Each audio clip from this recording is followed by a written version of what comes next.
to my channel. How you doing? How you doing? Good folks of the algorithm. I hope everyone is doing well.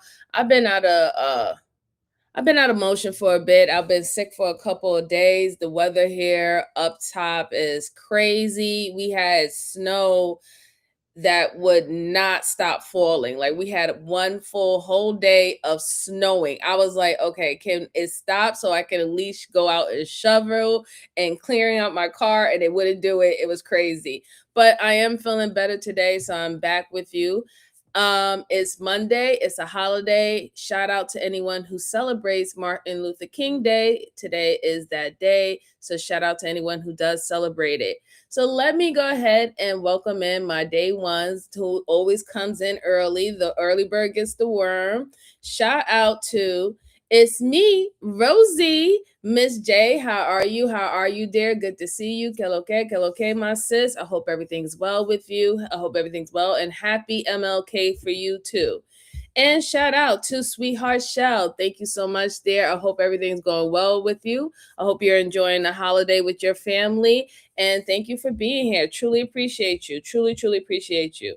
And Brucey, it's always good to see you, sir. Always good to see you. Shout out to you. Shout out to you. I hope you're doing well. I hope you're feeling better and you're back to your normal self. And happy MLK Day to you too, sir, if you celebrate. I truly appreciate you. Truly, truly appreciate you.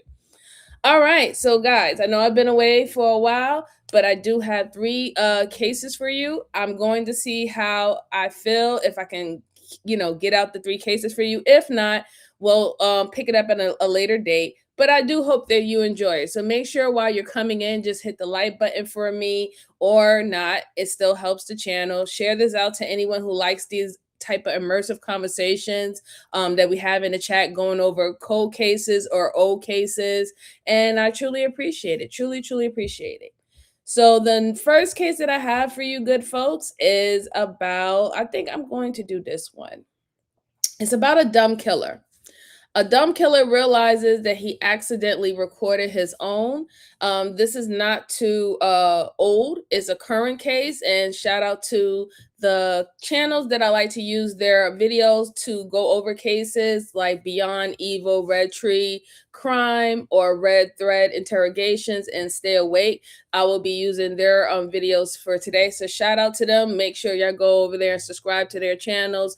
They are great, and I appreciate them. So let me go ahead and pull up my screen and we can get into it, okay? All right. And hopefully we won't have no technical difficulties either. And here we go. We figured it out. It was nice of y'all to have cameras to help us figure it out. I can prove you shot me. This is the world's dumbest criminal, Stanley Summer Jr. Thanks, Bruce. 4 days before this interrogation, Stanley's own Blink cameras recorded him taking the life of his 44-year-old neighbor, David Vega. Now, as he accidentally admits to solving a crime he committed. Cameras up there. Yeah, they're good quality camera. We appreciate it. Good audio too. Stanley, I don't think you understand. We got the surveillance from around your house. Hey, Stanley's 2 brain cells will rub together to come to the startling realization that in the face of this recording, his life is over. Y'all trying to make me out of the person. Stanley, I'm making a decision tonight. It's going to be the biggest one you're making, okay? I can prove you own a gun. I can prove you were at your house with David. I need to know if I'm dealing with some psychopath just like shooting. I'm so sorry. On November 11, 2020, police in Ocala, Florida received a panic call from a woman claiming there was a man bleeding out in her carport. When they raced to the scene, they discovered that they were too late. 44-year-old David Isaac Vega had passed away from a single gunshot wound to the head. The woman, Stanley's wife, told police that she had heard a pop come from outside the home. Moments later, her husband, career criminal Stanley Summer, raced into the home, telling her that someone was shot outside. Thankfully, Stanley had put up Blink cameras on his home just weeks earlier. Cameras that caught an altercation between him and David Vega just seconds before he was shot. Of course, police wanted to question Stanley. But there was a problem with that. Hanging in there. As soon as his wife called 911, Stanley took off, which is a phenomenal way to look even more suspicious after you've captured yourself on camera, left DNA on the scene, and had your wife tattle on you. Fortunately, just 4 days later, police were able to locate Stanley Summer at a nearby house and take him into custody. The following footage was provided to us by the Ocala Police Department. Like I said, Stanley. Do you like to be called Stanley? Stan, what do you go by? Stan? What do your friends call you? Stan? I just like to call people what, their friends call them. Especially people that are being decent. I'm not going to call you what friends call them. So, listen, man, remember how I told you in there, you're making a decision tonight? It's going to be the biggest one you ever make. Okay? So, I mean, we just need to talk today. Okay? I know you're stressing out. You probably don't smoke this much, drink this much coffee. I get it. Smoke a lot of cigarettes? Hey, Lark, how you doing? I'm doing okay. I'm doing better today. Hope everything's I tell good. you what, I go home, get the cigars around my house and shit. You go home. Anything happen, You go home what? I mean, you take me home, you just cigars around the house and shit. Yeah, I can do surveillance around your house? yeah, just waiting till. Hey, stay strong. Be safe, okay? Thank you. I'll experience cars going around your house. I'm just trying to help you figure it out. I promise you. Hey, Stanley, I Lana, don't how you think you understand. doing? We got Everything's well surveillance with you, around dear. the house. I know, but I'm just We've trying got, to help you figure it listen, out. listen. We've got the cameras from around your house. Hi, So Sophie. we know How you everything's doing? going Thank on you around for your coming. house. Just trying to help you Stanley. figure it out, bro. I don't know. We figured it out, Yeah. Here's the thing. okay? I can prove you own a gun. Okay? I can prove you were at your house with David. I can prove you shot David. Okay? Listen. Listen to what he's saying. Okay? Now, there's two types of things in this world, okay? I need to know. You know, man, Just, hey, hey, man, you gotta, What? listen, you know, sis, I need to I'm know. trying to help Stanley, y'all. Y'all trying to make me out of the person. Stanley, I need to know if you made a mistake because shit went south. People make mistakes, Stanley. I know you're a decent dude, okay? I need to know that. Or I need to know if I'm dealing with some psychopath that just likes shooting people. Now, what I'm trying I Okay. can play it off and be around the house, and you know, y'all can surveil Hey, Free Spirit, how I mean, are that's you? Stanley. Hope everything's well with you. Stanley has either been watching too much of The Wire, or he seriously got some wires crossed. Police obviously have no interest in surveilling his house, because Stanley Okay, so as you can see, this ain't working out for him at all. They're not even playing with him if you really think about it, right? Normally they used to like kind of try to coerce people, try to ask them about their life, certain type of situations. They don't even have to do that because this particular suspect forgot that he put 360 cameras on his house, and the altercation happened with where his cameras can pick it up. So they probably don't know the whole intent of why it got like that. Was it an argument? Did he owe you money? Was it a drug transaction that gone wrong? They don't know that. This is what they're going to want him to tell them, those particular type of details. But they clear as day, they know that he actually shot the person and that he ran into the house. That's clear as day. The thing about it is that he might not remember, or he's not thinking that maybe his cameras picked that up, or that he even had cameras at his house. I don't think that he's thinking that. So right now, yeah, he's smoking cigarettes. He's nervous and he's trying to play like he's calm. And I guess his way of him saying, hey, listen, I just went outside and I just saw this guy on the ground, and I just told my wife, hey, call 911, there's someone on the ground, is not really believable when if they catch you on camera, doing it, and then you go inside the house. And then they already questioned your wife, and your wife gave up. She ratted on you. She didn't lie for you. She didn't cover for you. She said, yeah, he was out there arguing with so-and-so, and one thing led to another. So it's not really turning out that good. We'll see what else he has up his sleeve that he's trying to convince the detectives outside of the information that they already have already. But let's go on. did that for them. The footage captured on Stanley's Ring camera showed him walking into the carport. Moments later, Vega follows behind him. Off-screen, a verbal altercation, followed by the sound of a gunshot, occurs. Then, Stanley leaves the carport and goes into his home. Vega, sadly, never reappears. A pretty cut-and-dry situation. But in Stanley's mind, he somehow thinks he can get police to believe that a secret assailant has been casing the home. Stanley, listen up, okay?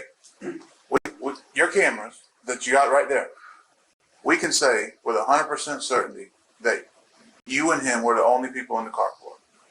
He's walked into the carport on your camera, and then you walk into the carport. Okay? Is that true or false? You were both standing in the carport. You say you want to help us. Tell us the truth. True or false? Were you and him standing in the carport at some point Sunday night or Sunday morning?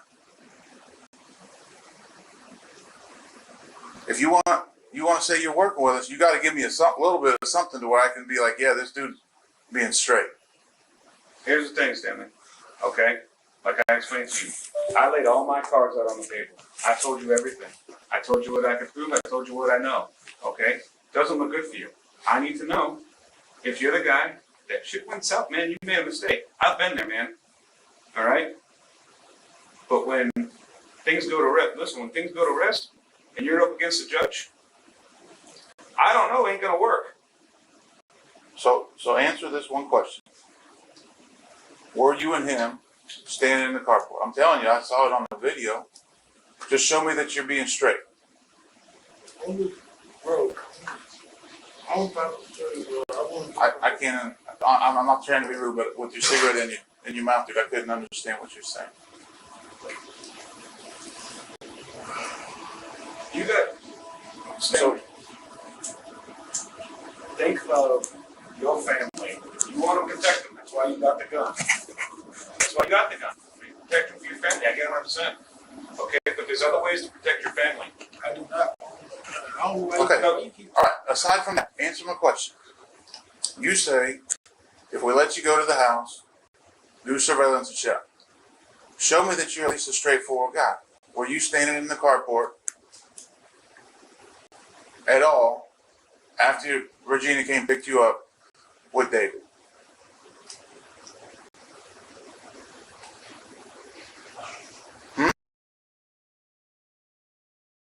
So, I always tell the truth. He shouldn't say anything. They need to confirm that that was him. Yes, there's a video, and yes, there was a person that probably resembles him. Yes, it was in the area where he parks his car, and his house is not that far away, but they don't really necessarily know it's him unless he actually confirms it, right? I don't know how good these cameras are that they saw that they could see his silhouette to let it know that's him. But what he should do is not say anything.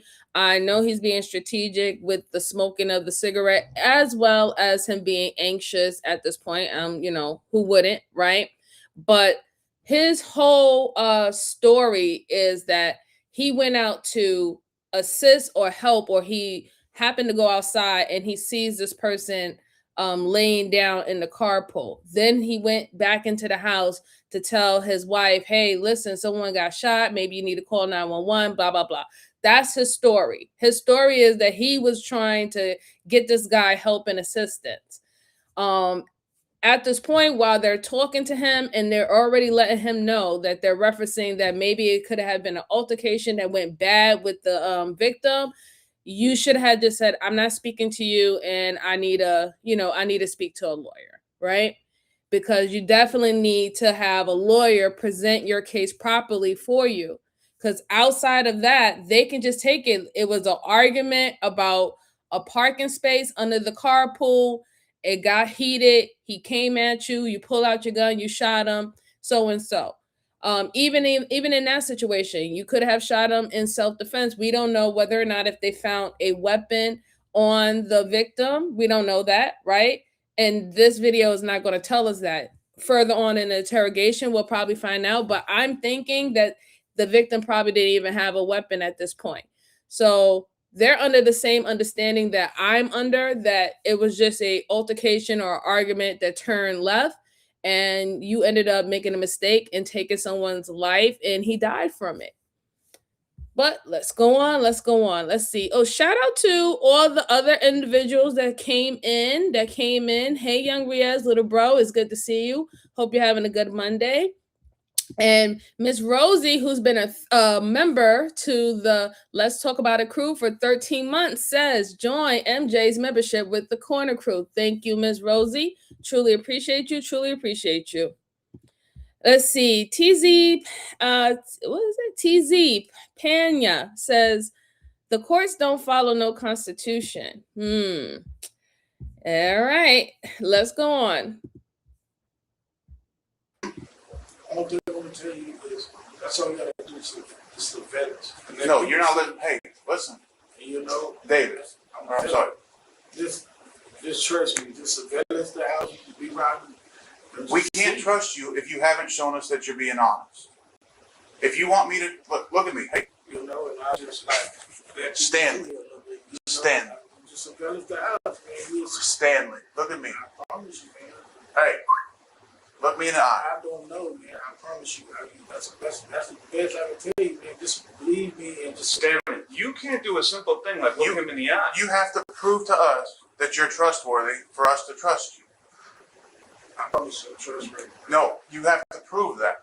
Okay, you don't know me from Adam, right? So if you see me walking down the road, I'm going to have to earn your trust.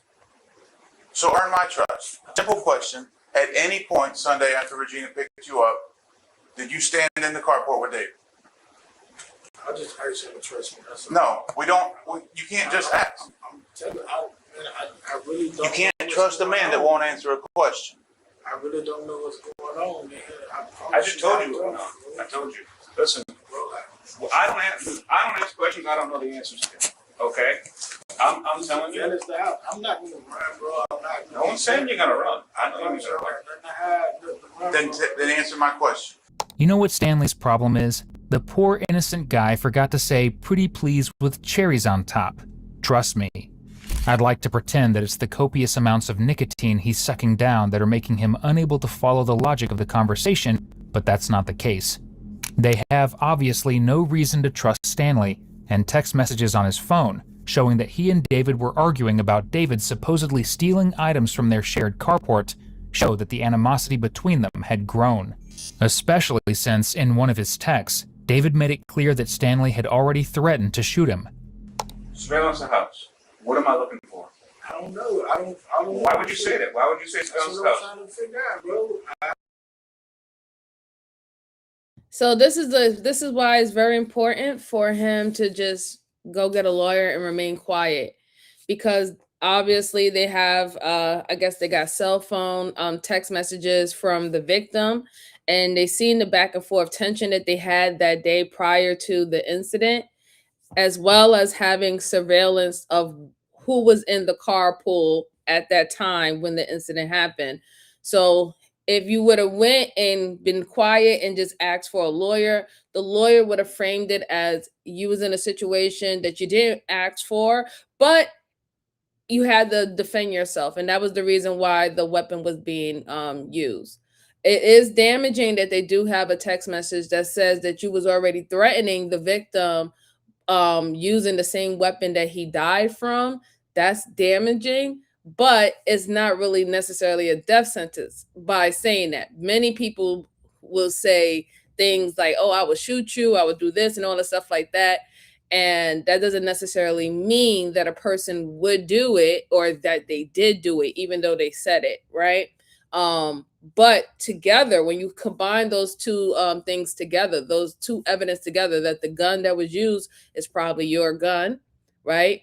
It happened in a carpool where you both share cars, right?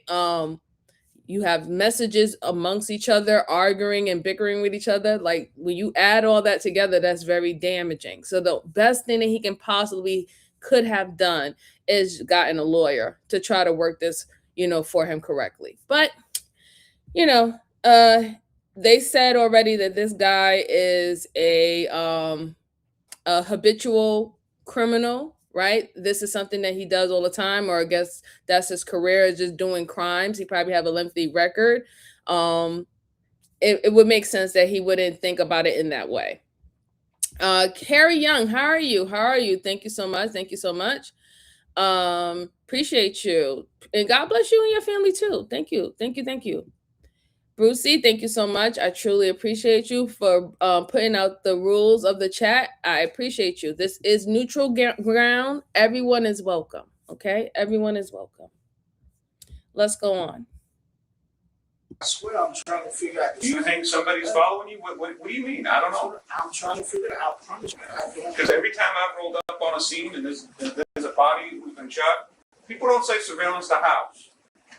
So what are we expecting to see if we surveillance your house? I don't know. You'll probably find out. I promise you, man. You can't say I promise and probably in the same sentence. It doesn't work. Okay? If you, that's what we have to do. See what's I don't know. I don't know, man. Why should we trust you?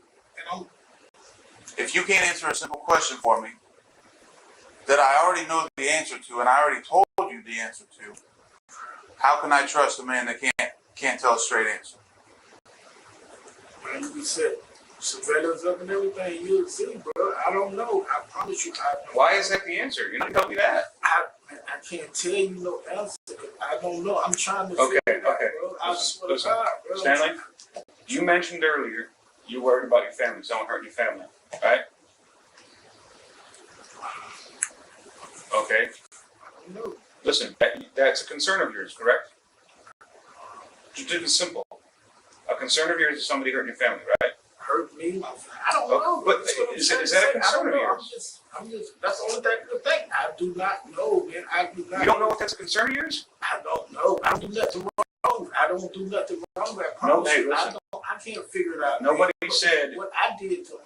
I don't know, bro. I promise you. I do not know. I do not know.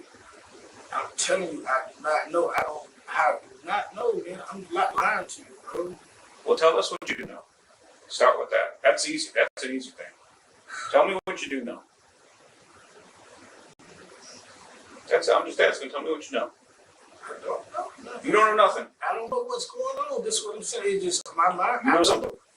I promise you, I do not know what's going on. I don't know, bro. Why don't you know?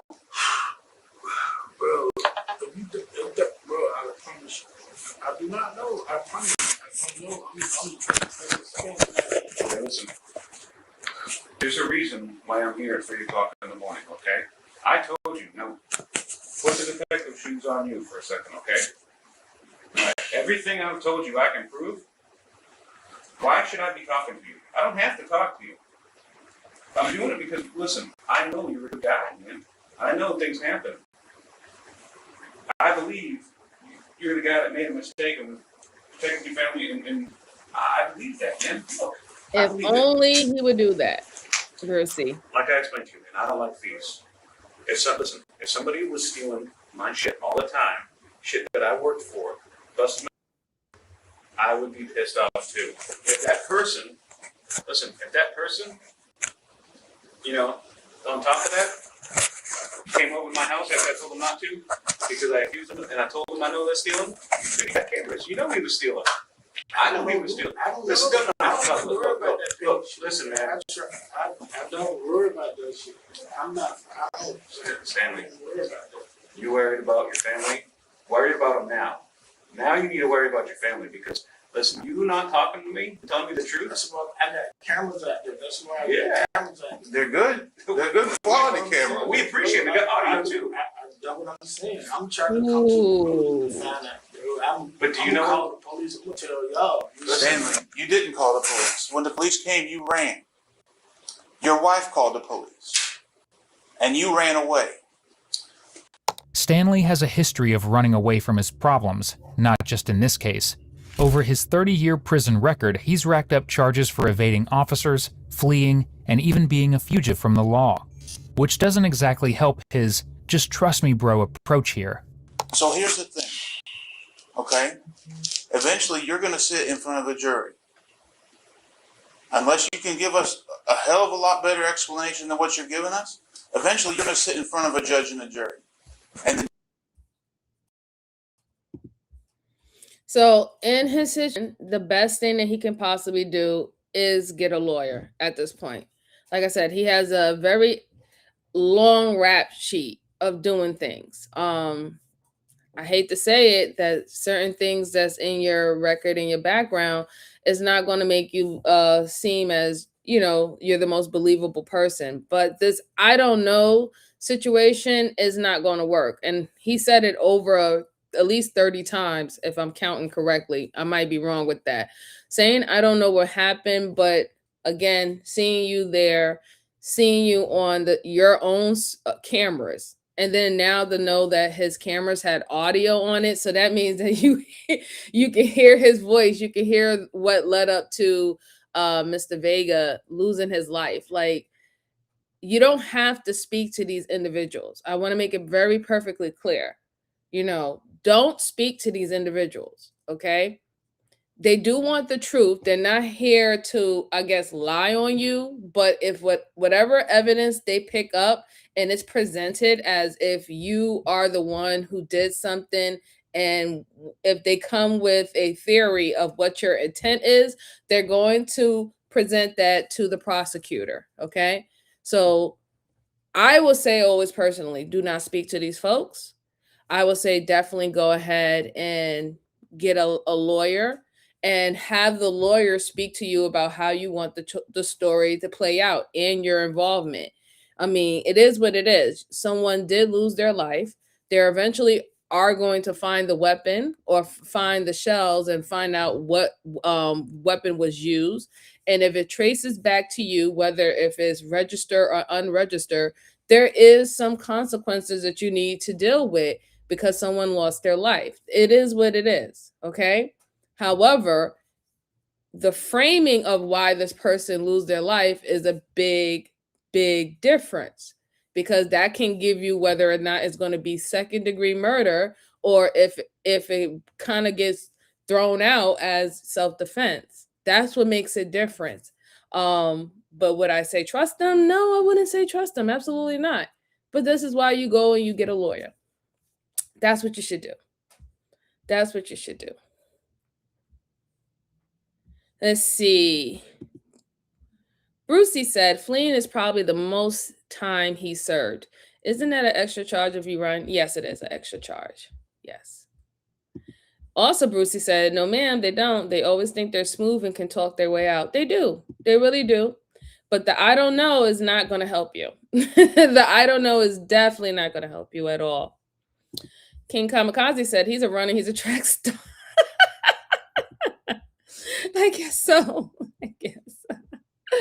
Hi, Josh. Shout out to Scotland. Thank you so much for tuning in with us. How about shout out to you? Shout out to you. All right.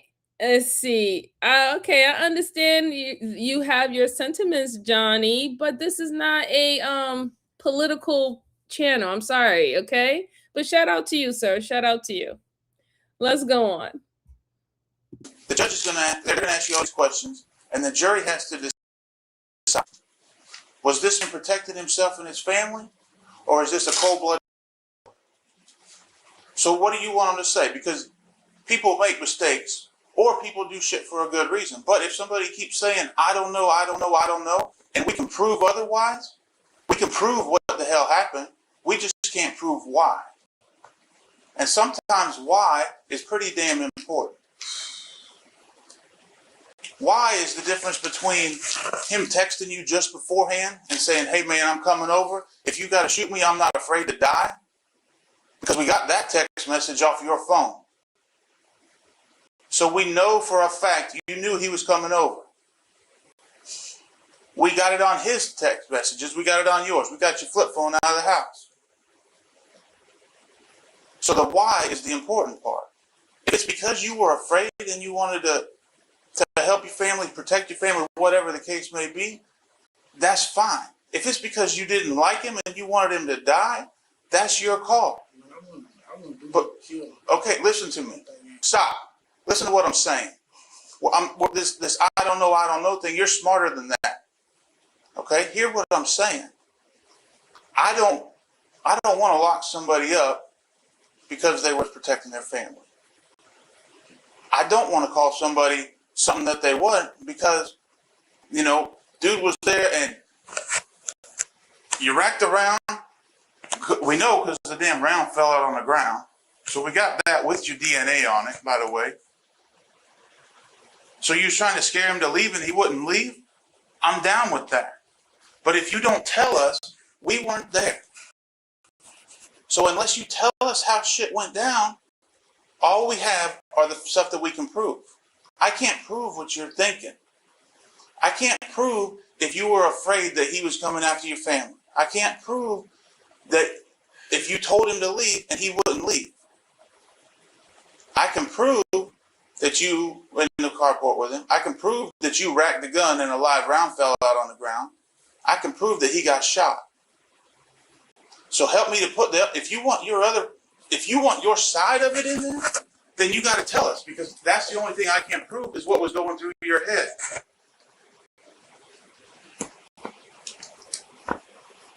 So help us to understand, and don't pull this, I don't know. You, in all reality, I'm betting you didn't intend on shit going down like that. Is that a fair bet? We're not setting surveillance up. We've got the guy right here. Stanley, listen to me. Now is the time for you to man up and do what's right for your family. Because I'm going to tell you, this I don't know shit that you keep doing is not going to work out for you and your family. Because all that's going to do is it's going to make me write my narratives and paint that picture that I believe. Okay? You don't want that. Okay? Because what it looks like in my eyes is you're tired of this guy stealing your shit. You argued over a four-wheeler, and you knew he was coming over, so you went and grabbed your gun in your closet, and you racked around and you shot him because you were tired of him stealing from you, and no one's going to do that. That's what I see. And then when I put you in jail and you go in front of the judge, and then the judge is going to have it all in paper, and you're going to go, I don't know. The judge is going to say, well, I know, just like Detective Coughlin knew. That's what's going to happen. And then they're going to say, when you get there, then you're going to try to give your side of it. You try to give the explanation. They're going to say, well, why didn't you tell the detective that? You ran, you hid out in the house. It's everything that you've done is easy on me. Okay? We don't need you to prove our case. Okay? We need you to tell us your side of it, because I don't want to put extra shit on somebody that may have been doing the right thing. So the decision that you make, it's the decision of your life. Hey V, how you doing? Because if he Good to paints the see you picture that he again. just said, You're a murderer. you're going to prison for the rest of your life. But you can always tell.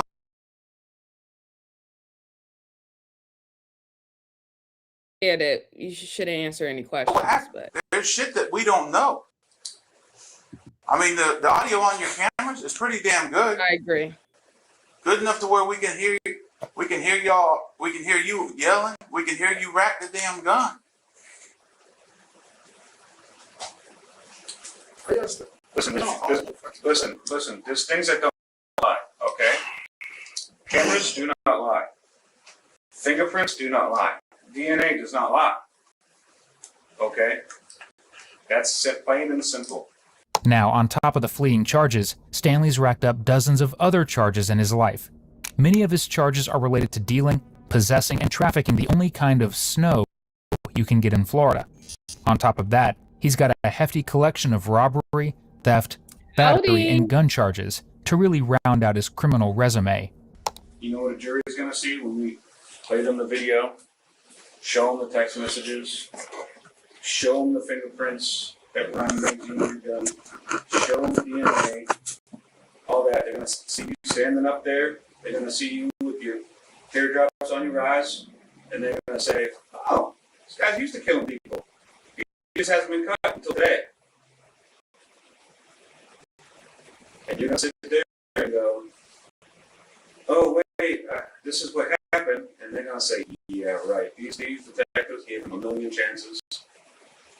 Why would we even believe them? We're not detectives. and your life is over. You are young. You won't see your daughter graduate, get married, none of that stuff. Your wife,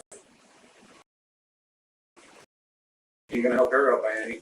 Now, Sure, why she's gonna would need you ever help. think that? Bills, all that. That's gonna be gone. You're gonna destroy your family, and I don't know how you could.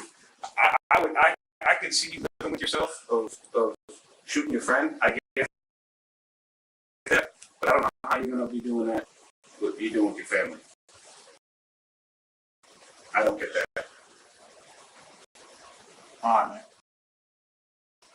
Cool. Help us to understand. I'm just trying to figure out. No, We'll pass that.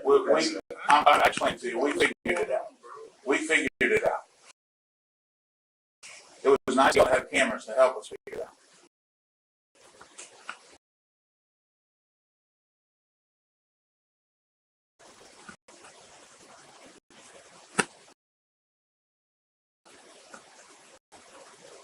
Your girl even asked you afterwards, what did you do? What did you do? Which leads me to believe that she doesn't think that you were that type of person. Because you're probably not that type of person. But unless you tell us otherwise, that's all we got. That's why I don't know. Oh, your cameras are great. No shit. It shows that you and him's the only two people in the carport. Your cameras just don't tell us what's going on in your mind. And this is why many individuals make the mistake. Like, you have to learn how to, if you want to have the conversation with them, have the conversation and I guess be as honest as possible. And I will say this, if that's the case, if you're an innocent individual, most cases, if you're not an innocent individual, then, of course, you're going to try to frame it in a narrative that will suit you as much as possible to get out of whatever consequences you're supposed to have. But the fact is that you should have ended this interrogation a long, long time ago. You didn't have to continue to have this conversation with the detective. What you're doing now is just making them even more irritated because they have enough information where they can just throw the book at you. If they just wanted to just be, grimy and not really look for intent, so you can probably get charged properly for what happened, they could just throw the book at you. They have more than enough information to criminalize you, just for you to get go to jail for this person losing his life. You should have stopped. You should have stopped a long, long time ago. Would have been like, listen, are you gonna go book me? Am I gonna spend how many days in county jail until I get representation? You should have just did that. That would have been your best bet. But just sitting there smoking your life away and just saying, I don't know what's going on is foolish because you do know what's going on. You do know that something at least happened in your area. You do know that something happened in front of your house. You do know something happened at the car park and it has something to involve doing this guy that that's in the area, whether if he's using your tools or taking your tools and you have some type of going back and forth for a while. You do know those things. So just saying that you don't know what they're talking about is just ridiculous at this point. It's really ridiculous at this point. Let's see. Hey, Ozzy, how are you doing? Shout out to Dubai. Shout out to Dubai. Welcome back. Welcome back. I hope you're having a good Monday.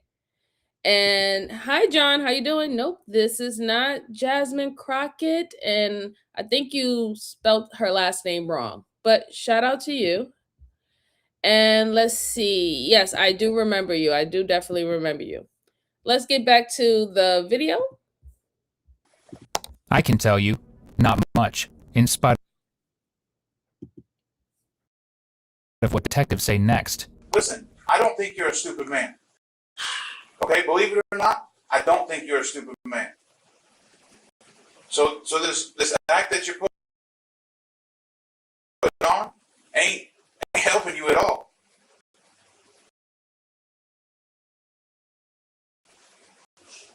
You think that it's going to buy time or it's going to do this or that. It ain't doing nothing for you but hurting you.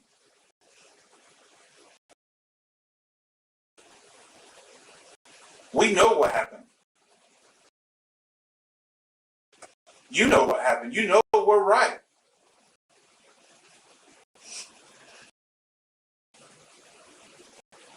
Help us to understand why shit. Hi, Nikki. How are you? Welcome.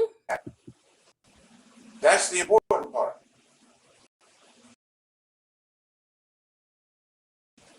That's the difference between you go, whatever, or you get sentenced to life for prison. Or worse. You have a little girl. A little girl that saw what you did. She actually walked out and said, "Oh no." It's on camera. Wouldn't it be nice for her to grow up and know that her dad will do anything to protect her, and even when she got dead, or that her dad's in prison and she remembers the day that she walked out It's there? good to see you, darling. I hope everything's well with you. I hope you're feeling okay. Thank you so much. You get to pick what people remember. What's happened's happened. Now you got to pick how people remember. Do they know what you were thinking, or do they not?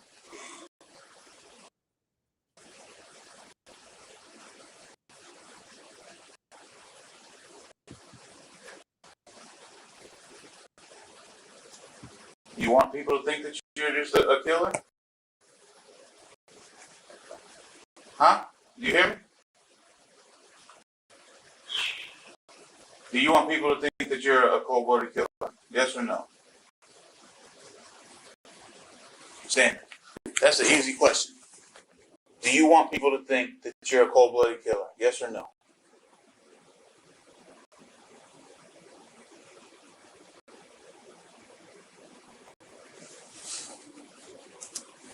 Like I said, you got 1,000,000 pounds on your shoulders right now.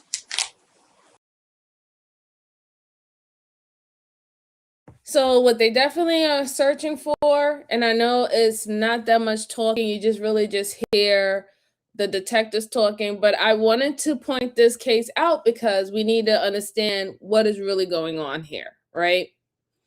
They're framing it to him that he can get ahead of the narrative that is going to be spilled out. This is a habitual criminal, right? This is someone who makes criminal his job, right?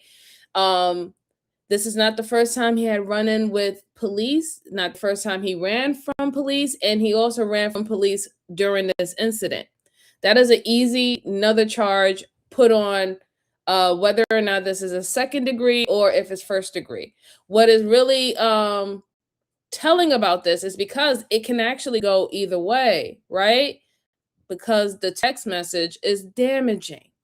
The text message saying that you was going to shoot and kill someone, and then the same person that you sent the message to ended up getting shot and dying from a gun wound.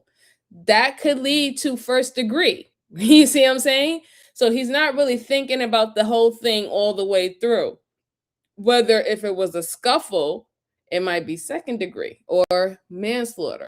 If they even want to believe the fact that he even pulled out his gun because he wanted to protect his family, in some way, somehow his family was in danger, right? We also have to take into consideration this is Florida, all right? This is Ocala, all right? When I used to live in Florida, stand your ground state, okay? So there's other things that can possibly play out. My thing is, I definitely believe that he shouldn't have continued on with this interrogation, but I'm glad that he did because we get to see what he's doing and what the detectives are asking for too, as well. Because pretty much, I kind of believe, and this is my opinion, whether people don't believe it or not, I do kind of believe that the detectives believe that, listen, both of these guys are not like, they're not model citizens, okay? They probably have backgrounds, and that's fine. but he kind of believed maybe he had to pull out that weapon at that time because they got into a scuffle. And maybe the guy did have a weapon, or he came at him in a threatening manner and he used his gun.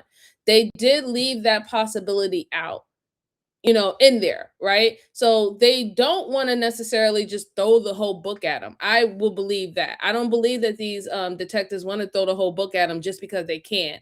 They really do want to know whether or not if it was something else out there, or do they have to look at this as a first degree murder charge because you did send a text message, threaten the guy to shoot the guy, and the guy died, right? They have to take that into consideration as well. I also want to point out about the suspect, right? He's doing a tactic that is taught to individuals who have gone to jail a long, long, long time ago. Just don't say anything. They said they have this evidence. I don't know what you're talking about. They said they got this. I don't know what you're talking about. It wasn't me. He's doing the whole shaggy. It wasn't me. I don't know what you're talking about. I don't know what this is type of situation. In certain situations that work, but the amount of evidence that's against this guy, stacked against this guy, is not going to work in his benefit. But that is the tactic that he's using. He's making sure that he doesn't say anything. He's not even confirming to them that he's the person that's on the camera.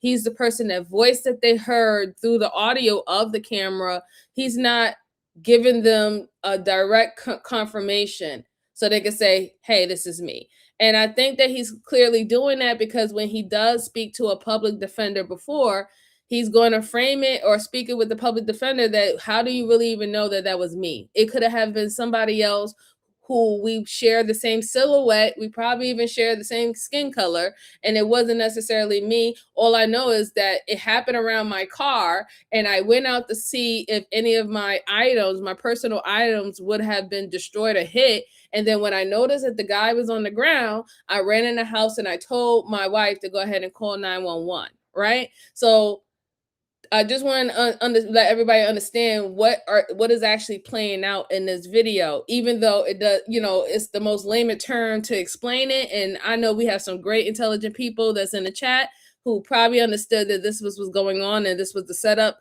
But just in case for the ones who don't know, this is what's playing out right now. All right. Yes. It wasn't me. The whole shaggy defense. It wasn't me. I don't know what you're talking about. That wasn't me. Who was that? Who's Brian? Who's Ray? I don't know that person. What? You got that person on your arm? No, I don't. Yes, you got the person tattooed on your arm. I don't know that person. So you're not part of this clique? Nope, I've never been a part of no clique. Really? But you got this on the side of your neck. It's just a tattoo. Okay. Let's go. Million times. It's time to start shutting that rate. Okay? You love your dog, right? That's a simple question. You better be able to answer in like 2 seconds. Right? Family? You love your daughter? I was supposed to be in Dubai about a year and a half ago. I don't know. I'm not asking you something I don't answer. I can tell you, before you even finish that sentence, I would tell you I love my kids. There ain't nothing I would do without it. Okay?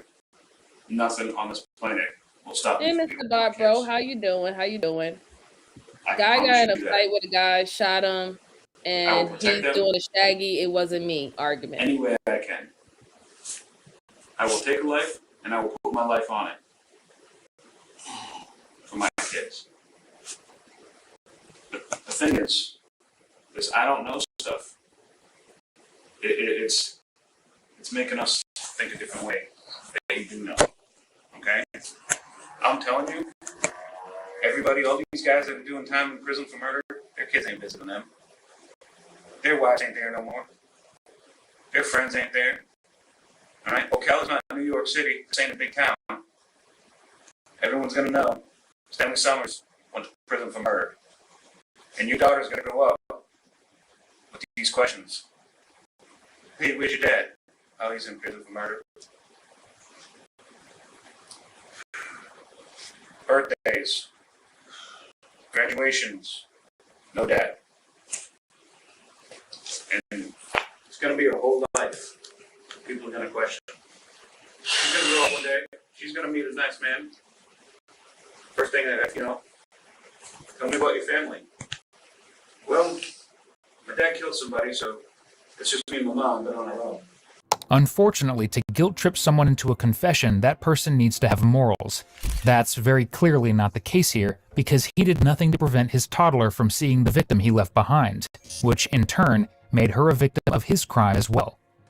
Stanley, you want to know something?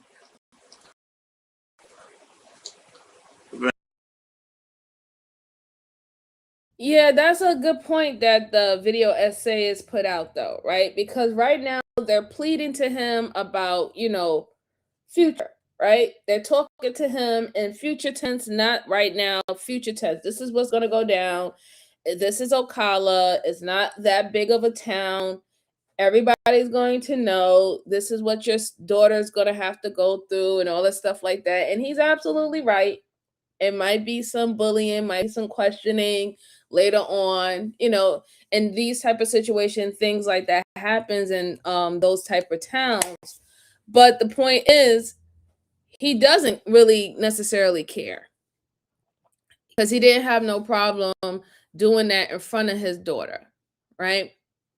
Now, that's why I said if he would have just ended this and got a lawyer, he could have said that he had to use the weapon because the guy was not only threatening his life, but his little daughter's life, and his little daughter was right next to him. That would have had kind of made perfect sense, okay? Especially in Florida. But he didn't do that. He didn't do that at all. So now it makes it seem like, it wasn't a self-defense or trying to defend or protect your family. It makes it seem like it's just an ego thing. Like this man lost his life due to ego, not for anything else. So it doesn't help your case. And the way that he's acting is not helping his case either. It really isn't. But let's go on. This is almost over. He's not doing a good job, obviously. I've been doing this for a minute. I arrested 12 different people for murder. I've had some people that went to prison for the whole rest of their life. I've had some people that it was an accident. I had one guy, I think it was 17, 18-year-old kid shot his buddy. And it was an accident. He didn't go to prison for the rest of his life. I've never had it on video like we do in this case. I've never lost when we went to trial because we don't make that judgment without having all the facts put together. Being straight up man to man with you, it is what it is. Right? If you think about it,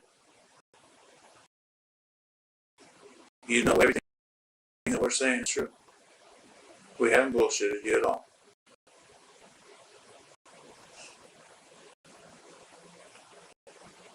But you can't be that guy that made a mistake if you're not willing to tell us you made a mistake.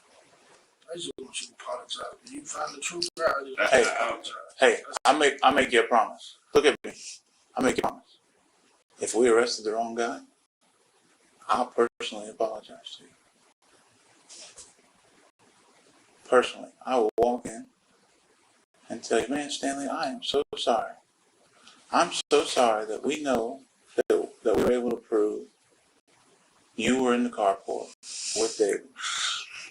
I'm so sorry that your DNA was on the spent bullet or on the live bullet that you racked out of the gun and was on the ground. I'm so sorry that we found a Ruger box in your bedroom and it had an extra magazine on it with your thumbprint on it. Your left thumbprint, if you want to be exact.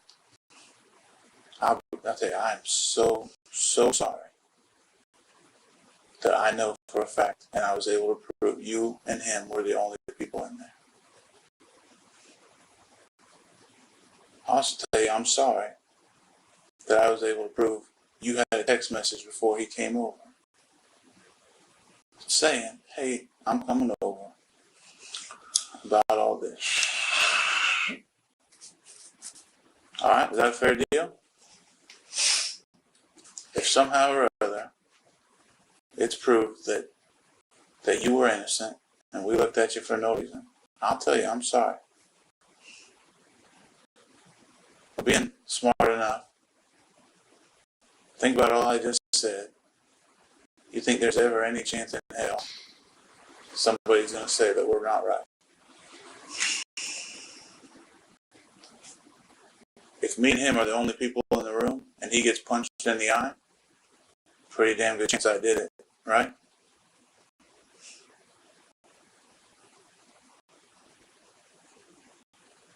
Unless he punches Hey himself. Jay, happy Monday to So you. no, David didn't shoot himself. So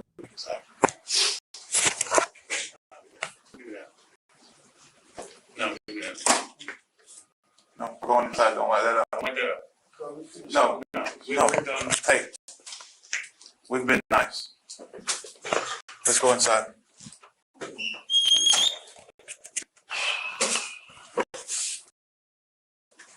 Ultimately, Stanley was found guilty of premeditated first-degree murder, and as detectives had expected, he was sentenced to life in prison.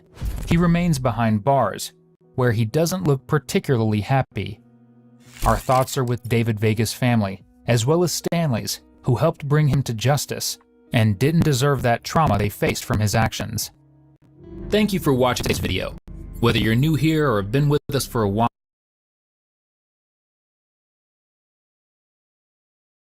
So, like I said, it would have been better if he should have just ended the interrogation and got hold of a lawyer. It would have helped him because they went with the narrative, and I guess because they got fed up with him, they went with the narrative that he premeditated this to kill this guy.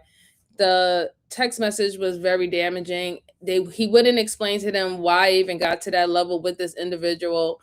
So with that, look what he got. Now, if he would have went with a lawyer and spoke about his actual involvement and relationship with Mr. Vega, and then what led to the point of sending those type of threatening messages, and then also the incident, he probably wouldn't have gotten first-degree murder. He probably would have gotten second-degree manslaughter. But you live and you learn, right? You live and you learn. All right, let's see. Oh, there's a couple new people that came in. Mr. Bot Bro, how you doing? How you doing? And my Bama boy is here. Good to see you. Good to see you. Hi, Jacob. How are you doing? This is your first time here. Welcome, welcome, welcome.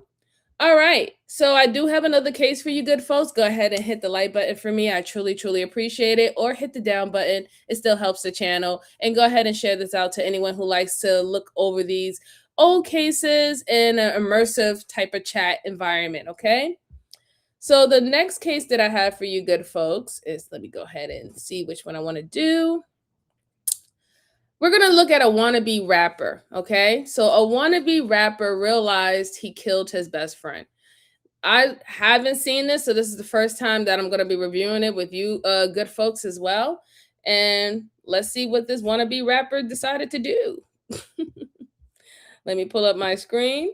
I hope you guys can see it. I knew it was buffering a little bit, but here we go. We have an active shooter situation. Tidwell. The footage you are watching was recorded by a deputy with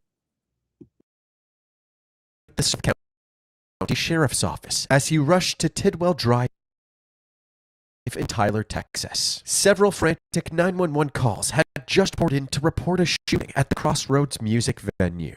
This is 911. What is your emergency? We need an ambulance to Tidwell Drive at Tidwell. My cousin got shot. Please, somebody at Tidwell. Tidwell, please, somebody just got shot. We were at a party at Tidwell and someone was shooting and someone got shot. They were one of my friends. Okay, do you know who shot them? No. Okay, I've got people on the way, okay? Within minutes, the deputy arrived on the scene and parked down the road from the venue. As he exited his vehicle, he was immediately approached by horrified witnesses of the shooting.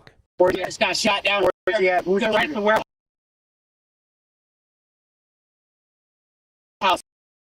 There's a guy with a white shirt with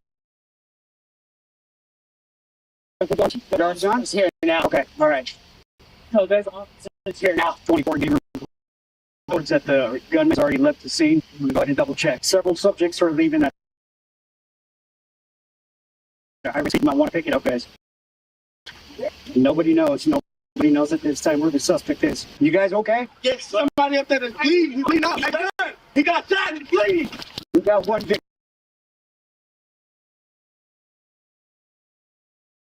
Witnesses. Is the shooter still up there? Shooter? Put him down. Let me see him. Where'd he get hit? I'll put a bandana right there. Okay, all right. I got an ambulance coming. Shooter, where's he at? I don't know. Nobody knows who the shooter is? No, we don't know. He left? There's somebody down. All right, put him down. Put him down. Ow! True. Where? Stop. Is it really blood?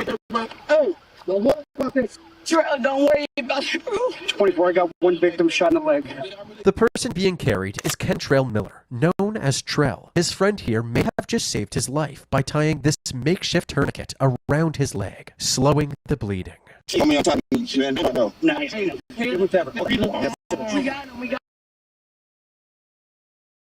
If you listen closely to the body cam, Kentrell tells his friend about another victim who's in even worse shape than him. Open your leg just slowly. Open your leg. It's okay. He's the one that got shot. And you breathing. All right, look at me. He laying right there by the angel. This breathing. This might be tight, all right? Check on the person inside. 24, just for information, tourniquet has been put on. Is there somebody in there? He's laying right there.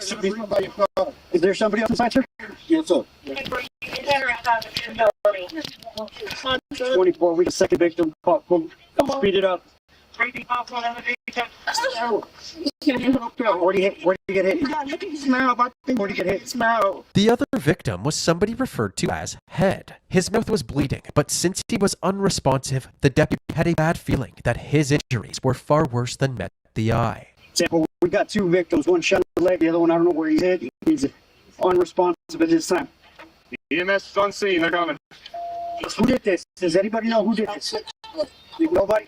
No. After flipping Head over, the deputy quickly realized that he had a life-threatening gunshot wound to his back. He immediately began performing CPR. Up the hill, unit on the right, 2 gunshot wounds, and you'll see him right at the top of the hill. And for EMS on site. Up the top to the right. When EMS finally made it to the victim, they jumped into action to save Head's life, while the deputy spoke to the bystanders. What's his name? He's Keontae.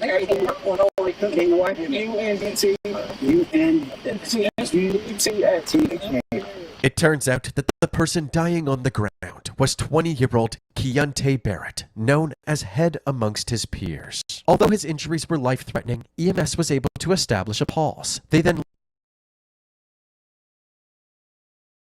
Guys, this is a horrible scene. As you can see, is a lot of chaos that's going on. So I hope everyone now knows when you're in big crowds and incidents like this happen where multiple people get hurt, when the cops tell you to back up or to stay back and whatever, they're not only just saying it just to be a dick. They're telling you this for a reason, okay? Because if someone's hurt and you're crowded around them, they can't do their job, they can't really assess the area, then they also can't secure the area, which is the number one thing that they do, okay? Cops, law enforcement, even first responders, even EMS, they are all supposed to secure the area before they do anything, right? So this is what we need to understand when there's a lot of chaos that's going on. It's pitch black. Everyone's saying they don't know who's shooting, but everybody know that something happened and played out to a point where the gun had to be let off in a group of so many individuals, right? Then you have to make sure that the person that's on the sideline who's acting like they're a victim is not the person who's actually shooting and cause all this havoc that's going on. And the only way that you can do that is when you have to establish control, okay? So please, now in situations like this, you can understand that it's not only them just trying to be a dick. It's not only them just trying to just throw out their authority or trying to cover and all that stuff like that. They have to do it because you have to actually open up the scene to really see what's going on and to address things properly. Okay. So let's see. We have Santos says Cosby, the only ones always lying regardless what the citation is. Some people feel like that, but I'm going to tell you that not all cops are the same. You're right to your opinion, but not all cops are the same. Some cops are literally there doing their job. Really, literally, they're doing their job. But let's go on. Let's see what else happens. Loaded him in the ambulance and transported him to the UT Health Hospital for emergency surgery. A third victim was transported to the hospital as well, 18-year-old Ira Brown Jr., who was also shot in the leg. Soon after, the lead investigator for this case, Detective Teresa Smith, arrived on the scene and she was caught up to speed. Our first victim was sitting. The first one got a cell phone by POV. Okay. That wooden fence, that's where we're there. Their second victim. Yes. You're going to walk in, there's a stage right in the middle. The left-hand side is where the casings are. Inside the building, drinks were thrown to the ground, chairs were flipped over, and multiple objects were covered in blood spatter from the victims being shot. Also, 2 9mm bullet casings were found on the stage. This evidence alone wasn't enough to piece together the events of that night. So, while the Criminal Investigations Division gathered physical evidence, deputies relocated the witnesses away from the crime scene and focused on gathering as much information from them as possible. This blood is my friend's. That's who I was carrying. That's who I was carrying. 2 were shot in the leg. 1 is headed to the hospital right now, and 1 shot in the side. I don't know. You didn't see anything happen? No, sir. Shots started going off probably like 10, 15 seconds after the fight started. And as soon as it happened, everyone got down and got off the stage. Speaking with the witnesses, the deputies learned that 15 to 20 people were on the stage when a fight suddenly broke out. Moments later, 5 to 6 shots were fired from an unknown shooter. At this point, the investigators had only found 2 bullet casings, so there must have been more of them somewhere in the venue. While the investigation at the crime scene continued, detectives Sean McClanahan and Ty Roderick Loftus were at the hospital getting the surviving victims' sides of the story, starting with Kentrell. We're trying to figure out if there was a beef with somebody, if there was somebody off at you or him. If you guys were up there rapping, was it a rap battle? And I also wanted to say, shout out to the young man who who had his head on the swivel, and he knew that when his friend got shot in the leg, that he made a makeshift tourniquet because he did save his friend's life, right? A lot of people would have gotten so scared. As you see, this was like some type of concert that was happening. A lot of people would have got scared, would have ran, wouldn't have helped him, wouldn't have tried to stop bleeding. They probably would have stepped over him. So just shout out to him for that there was some people who, answered the call to try to help other people when they seen that people was, getting hurt. And they didn't really necessarily know where the shots was coming from, per se, right? Because I have seen cases where person gets shot and people don't understand how quick blood leaves your body when you're shot or even stabbed, right? Like people don't really have that concept. They go behind what movies show, and like somebody gets shot and they're like, and they're walking around and everything is fine. Like, no, that's not really the case. I mean, some situations, yes, especially if your adrenaline is running, but not in all situations. And you can bleed out so fast. It's in a matter of seconds. So just shout out to that person. Shout out for him doing that. Brucey says someone in the crowd didn't like what was being said or who was saying it. It seemed like the way how the video essayist is framing it is that whoever was on the stage, which was 20 people, two of them got into a argument or beef on stage. We don't necessarily know if the shots came from the stage or did it come from the crowd.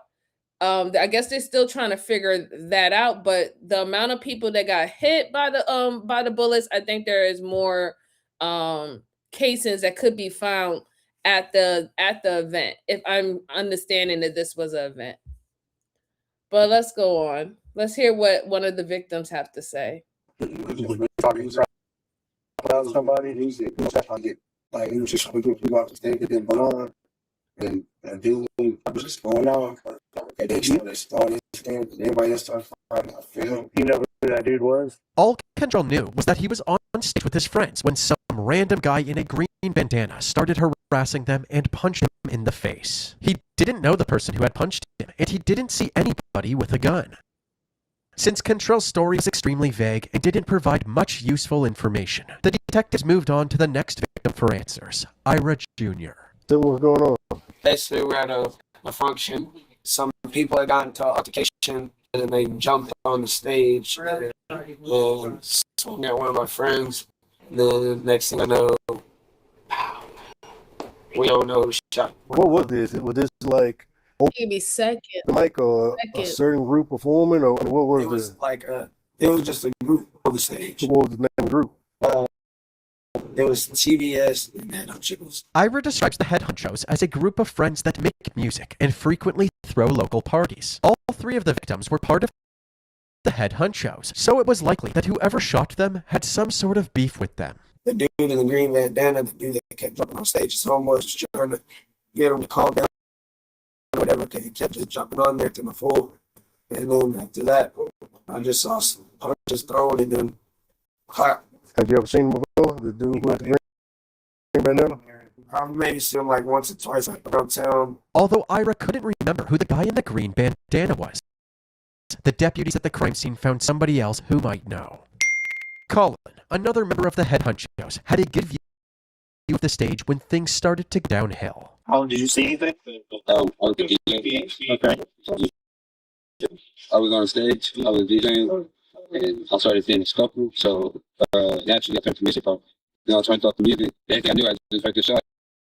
And I just got down. My friend Trey was hit. My friend Jay was hit. I was on the side. My friend was hit. Colin also confirmed that the person who started the fight was the person in the green bandana, someone named PJ. PJ? And PJ is one of the people involved in. Yeah, that's what I'm He said that there was a lot of tension with PJ since he had picked fights with the Head Honchos in the past. So nickname just PJ, or is that short for something? Okay, so from my understanding, this event was a rap battle, guys and girls.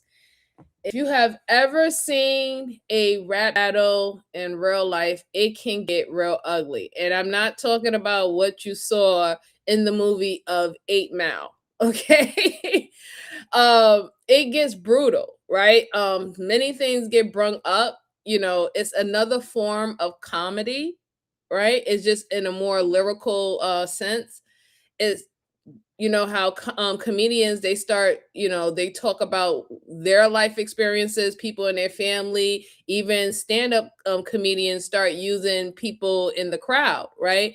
So this is quite similar to that, but it's on a whole different other level, because a lot of these rap battle performers, they're in a group, they have a whole team, and it can get really ugly. It can get really, really, really ugly.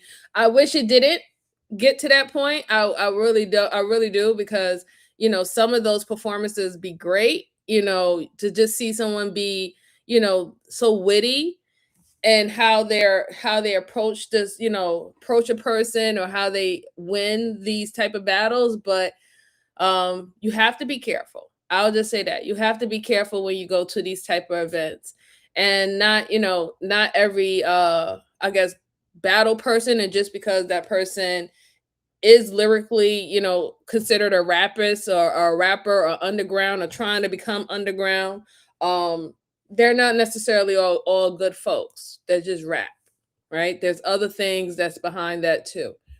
But let's go on. Let's hear what else they have to say. Clearly, nobody necessarily know who the shooter was. It seemed like he probably was from a rival group, and that's why this kind of played out the way that it did. Anybody know where PJ lives? The apartment complex is all. That's all I can tell you. He lives there with his mom. Okay, so PJ lives with his mom. Although nobody was accusing PJ of being the shooter, he might know who the shooter was. Witness interviews were wrapped up, and back at the hospital, detectives received word that Keontae had succumbed to his injuries. Keontae's parents were brought into a private room where they learned the tragic news. Your son, what's your son's name? Keontae. K-I-Y-U-T-A. Bear. He got a tattoo on his arm. Is it? A red, on my blue rose and Susan. Susan. And some other tattoos. Yeah. Yeah, on his shoulder. I agree. He was brought in. It was too much damage. He didn't make it. No, sir.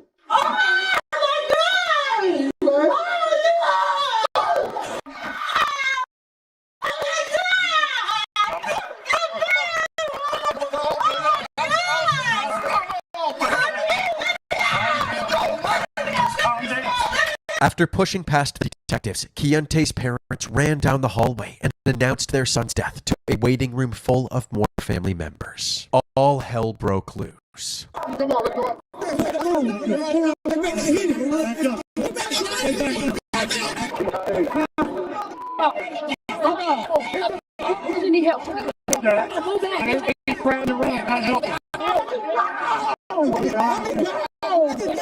Amidst the pandemonium, family members were frantically calling out possible suspects.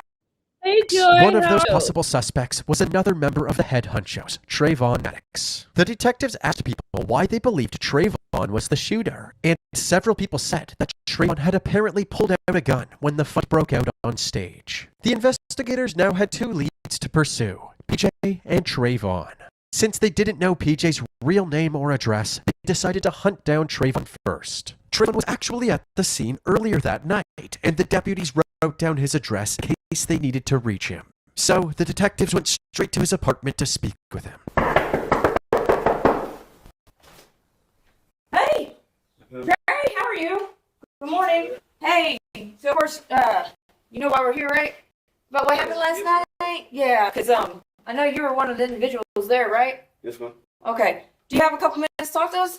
Yeah. Okay. All right. Did you ever know if any of them made it? 'Cause I know one of them died, but the other two. Did you ever go to the hospital? I couldn't go to the hospital because they thought I did it. They thought I shot him, literally. Right away, Trayvon began giving his own recollection of events leading up to the shooting. He said that a group of people from the west side of town, which included PJ, kept coming onto the stage looking for a fight. West Side people came on stage and they hit my homeboy Trail. Okay. So when they hit him, gunshots went off. Mm-hmm. And when the gunshots went off, I heard two gunshots, right? I heard two gunshots. He got hit in the leg. He said, "Oh, I'm shot." So I grabbed his gun. I shot in the air. There's a bullet hole in the, you can look at Tidwell. There is a bullet hole in the air where I shot right in the air. And then 3 more shots went off at us on stage. My other homeboy got shot. And then when I was leaving out the door, everybody was running. The reason I shot my gun in the air, or Trail's gun, because he got shot. I was trying to get everybody out of there. Following the gunfire, everybody ran out of the building, at which point Trayvon saw Keontae. Okay, so this guy, this young man, he says a lot of criminal things for him. Number one, you're not supposed to be shooting in the air, okay? You really don't. I don't know why people think that shooting in the air, it can't hurt anybody. Some people believe that they're shooting in the air and they're not really shooting in the air. They're kind of just, having a hand up, but the gun has to come down somewhere, right? 2 things that I pointed out, that I'm going to point out. He already said that it was his gun. At first, he said it was his boy gun. He picked up his boy gun, but then he made the slip and said it was his gun. Then on top of that, you didn't go to the hospital. Well, the reason why you didn't go to the hospital is because you know that you was shooting a weapon. So you didn't want to be around where you'd be questioned there. This is why they had to come to your house. So there's many things, and I'm sure he's gonna say other things that's going to be very damaging for him. That led to you help facilitate the chaos that you said that you was trying to disperse, right? You also contribute to people having gunshot wounds. Went to go see people sparring with their words, and it ended up being anything but that, because people left with gunshot wounds, and a young man lost his life.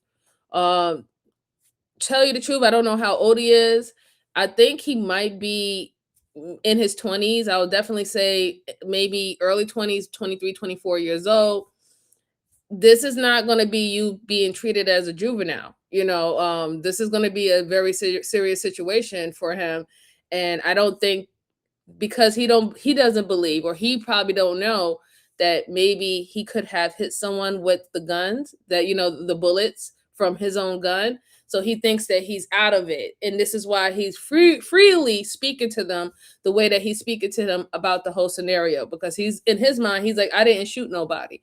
But how do you really know when we just saw that it was pitch black out there? It was pitch dark out there. How do you know who and what you shot? But you did admit that you did have the gun, and you did admit that you did shoot someone. So Lurker said, lawyer, remain silent. I agree, Lurker. I definitely agree. He should have had just remained silent. And if people were saying that he was the one who did the shooting, this was the time where you should have had went and probably had your family members go get you a lawyer and explain the situation there. But now you explaining it now, yeah, now they're going to just look for the casings. They're going to look for the weapon. They're going to see that your fingerprints is on it. You already admitted to them that you did shoot. So that's not looking good. Not looking good. Let's see. Delphina, you mean the bullet? What goes up must come down, and when it comes down, it will return as a projectile. Yes, but he put the gun up, not the bullet up, though, right? So I was talking about how he referenced he shot in the air. Most of the time, they don't shoot directly in the air. Let's see. Yes. Let's get the likes up. Truly appreciate it. Truly appreciate it. All right, let's go on. Lying on the ground. We didn't know he was shot. We thought he was drunk or something. I thought he was drunk, literally. I was like, get up. And then he was like, bro, I'm shot. And I like looked at his back and his head, and he was actually shot. And so I stayed there the whole crime scene. Like, the police got my name and everything. So that's why I was so that's why we're here to talk to you and stuff like that. I was so confused when they say I shot him. Like, I would not stay in a crime scene if I shot somebody, helping them. 3 of my friends got shot. 3 of them. And they're trying to tell me that I did it. Where's the gun at? You said, where is the gun? The gun is in my car. Like, I didn't drive my car here because I was drunk. Already, the detectives were suspicious of Trayvon's story. He said that 2 gunshots went off, and then he fired a warning shot into the air. But while telling the story, he points his gun at the air while describing the first 2 shots, as if he had actually shot first. The detectives also couldn't help but wonder why Trayvon didn't report these details while at the scene. So, it was at Tidwell. I gave my keys back to my homeboy, and I was like, hey, if... Okay, well, here's the thing, Trey. Again, yeah, you're right. Everybody has been mentioning your name and stuff, okay? And that's why we're here. Just to let you know, yeah, we do need you to come with us, though, okay? We are going to be detaining you right now and taking you downtown, okay? Because here's the thing. And you're right. I want to get your side of the story. I want to know exactly what happened. And if that's what you're telling me, tell me so I can find these people, because you know that... Can I get dressed? Yeah, well, can he... Shoes on? Yeah, can he come in? Yeah, go ahead. Go ahead. What kind of car are you driving? After grabbing some new clothes, Trayvon was escorted to the sheriff's office for a formal interview. Yeah, that's right. All right, Trey. Please do me the kindness of walking me through what happened tonight. Trayvon told them the same thing that he said at his apartment, that a group of people from the west side of town shot up the party, and the only reason he fired his gun into the air was to disperse the crowd. I'm glad I didn't go to hospital because they thought it was me, because they seen me with a gun. The only reason they see me with a gun is because I was on stage. The other people that were shooting were in the crowd. That's why they couldn't see them with the gun. So they see me with the gun. When I shot in the air, they see me with the gun. and they were like, "Oh, he has a gun. He shot the party up." Like that's basically what happened. Like basically. So this individual that punched Trail, do you know his name or anything? PJ. PJ. Okay. Is there anything that sticks out about PJ? He's very short and he has dreads. Very short. Okay. All right. Very short. He's very short. He has dreads. Is he part of a gang? The 60s, rolling 60s. The one that shot the party up was rolling 60s because he was outside. I walk outside, and this is all I heard. He was like, "You one of them niggas that was on stage? Y'all one of the niggas?" My baby mom at the house, she heard it too. Like she was like, "Chill out," because she was like, "Chill out, G, chill out, G." Not a single person except for Trayvon had mentioned someone named G having a gun. It seemed that Trayvon was merely trying to pin the blame on somebody else to take the focus off of himself. So G, describe G for me.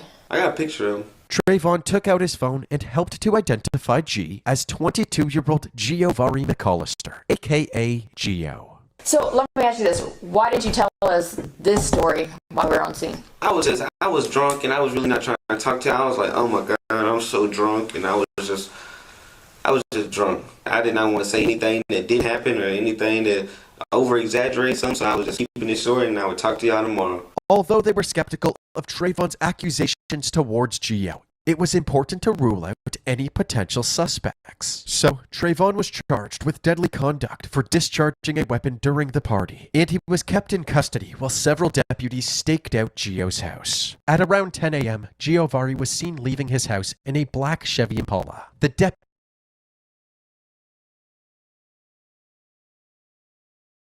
Yeah, he's gonna get locked up. Like I said, he already told on himself that he shot, and he had a gun. And whether or not if he wants to say, "Hey, I try to do it to get everybody to disperse," but that necessarily doesn't make any sense because if you said that someone was shooting prior to you starting to shoot, how is that making everybody disperse? People was already in the process of dispersing after the first two shots. So that's why they're not going to really say or take what he says as the honest to God truth, because even one shot, everybody's running, right? And according to the event that they're at, I'm expecting everyone to start running if they hear, if they hear a gunshot. So for you to say that you was the third person to shoot, that means that it was a back and forth. And all that can be found if they find casings that's on the stage, and then they find casings that's within the crowd while they're searching and investigating. And if they come from the same gun or they don't come from the same gun. So then they can say, okay, maybe there were more than one shooter. But as of right now, you're the only one that has confirmed, and everybody else have confirmed you're the only one that had a weapon, and you confirmed that you shot the weapon. So, I mean, like I said, him even talking to them wasn't even a good idea at all. And I understand he's saying that they're drunk, which would make it even worse because then you admitted that you have a weapon. We don't know whether or not if this is a registered weapon, that you legally own. And then on top of that, you was intoxicated. And the reason why you shot is because of a beef kind of situation, an argument, or someone dissing your man or whatever. Now, your friend was having a fight with another man. You admitted that to the police officers by yourself. Nobody made words for you. Nobody, conjured up this whole story for you. This is out of your own mouth. Them going looking for G, this new guy that he just mentioned, and the PJ guy, they just want to make sure if anybody else was involved, as in the physical altercation or with the shooting, that they can get as much people that's involved in it. But truly, if they really wanted to, they can just close the deal with him, and by getting his weapon and confirming that it was his gun, and confirming that the bullets that they found in the victims came from his gun. So let's see. Delphina said he didn't want to incriminate himself last night, but he already said too much. Now, them officers ain't his friend. Yeah, they're not. They're definitely not. He said too much. But let's go on. Let's see what happens while they're tracking this G fellow. Deputies followed him and decided to pull him over. Hey, felony stop, guys. Felony stop. 57 is pulling over just by the 12 Oaks Motel. As soon as they put on their lights, Gio found the nearest side street and pulled over.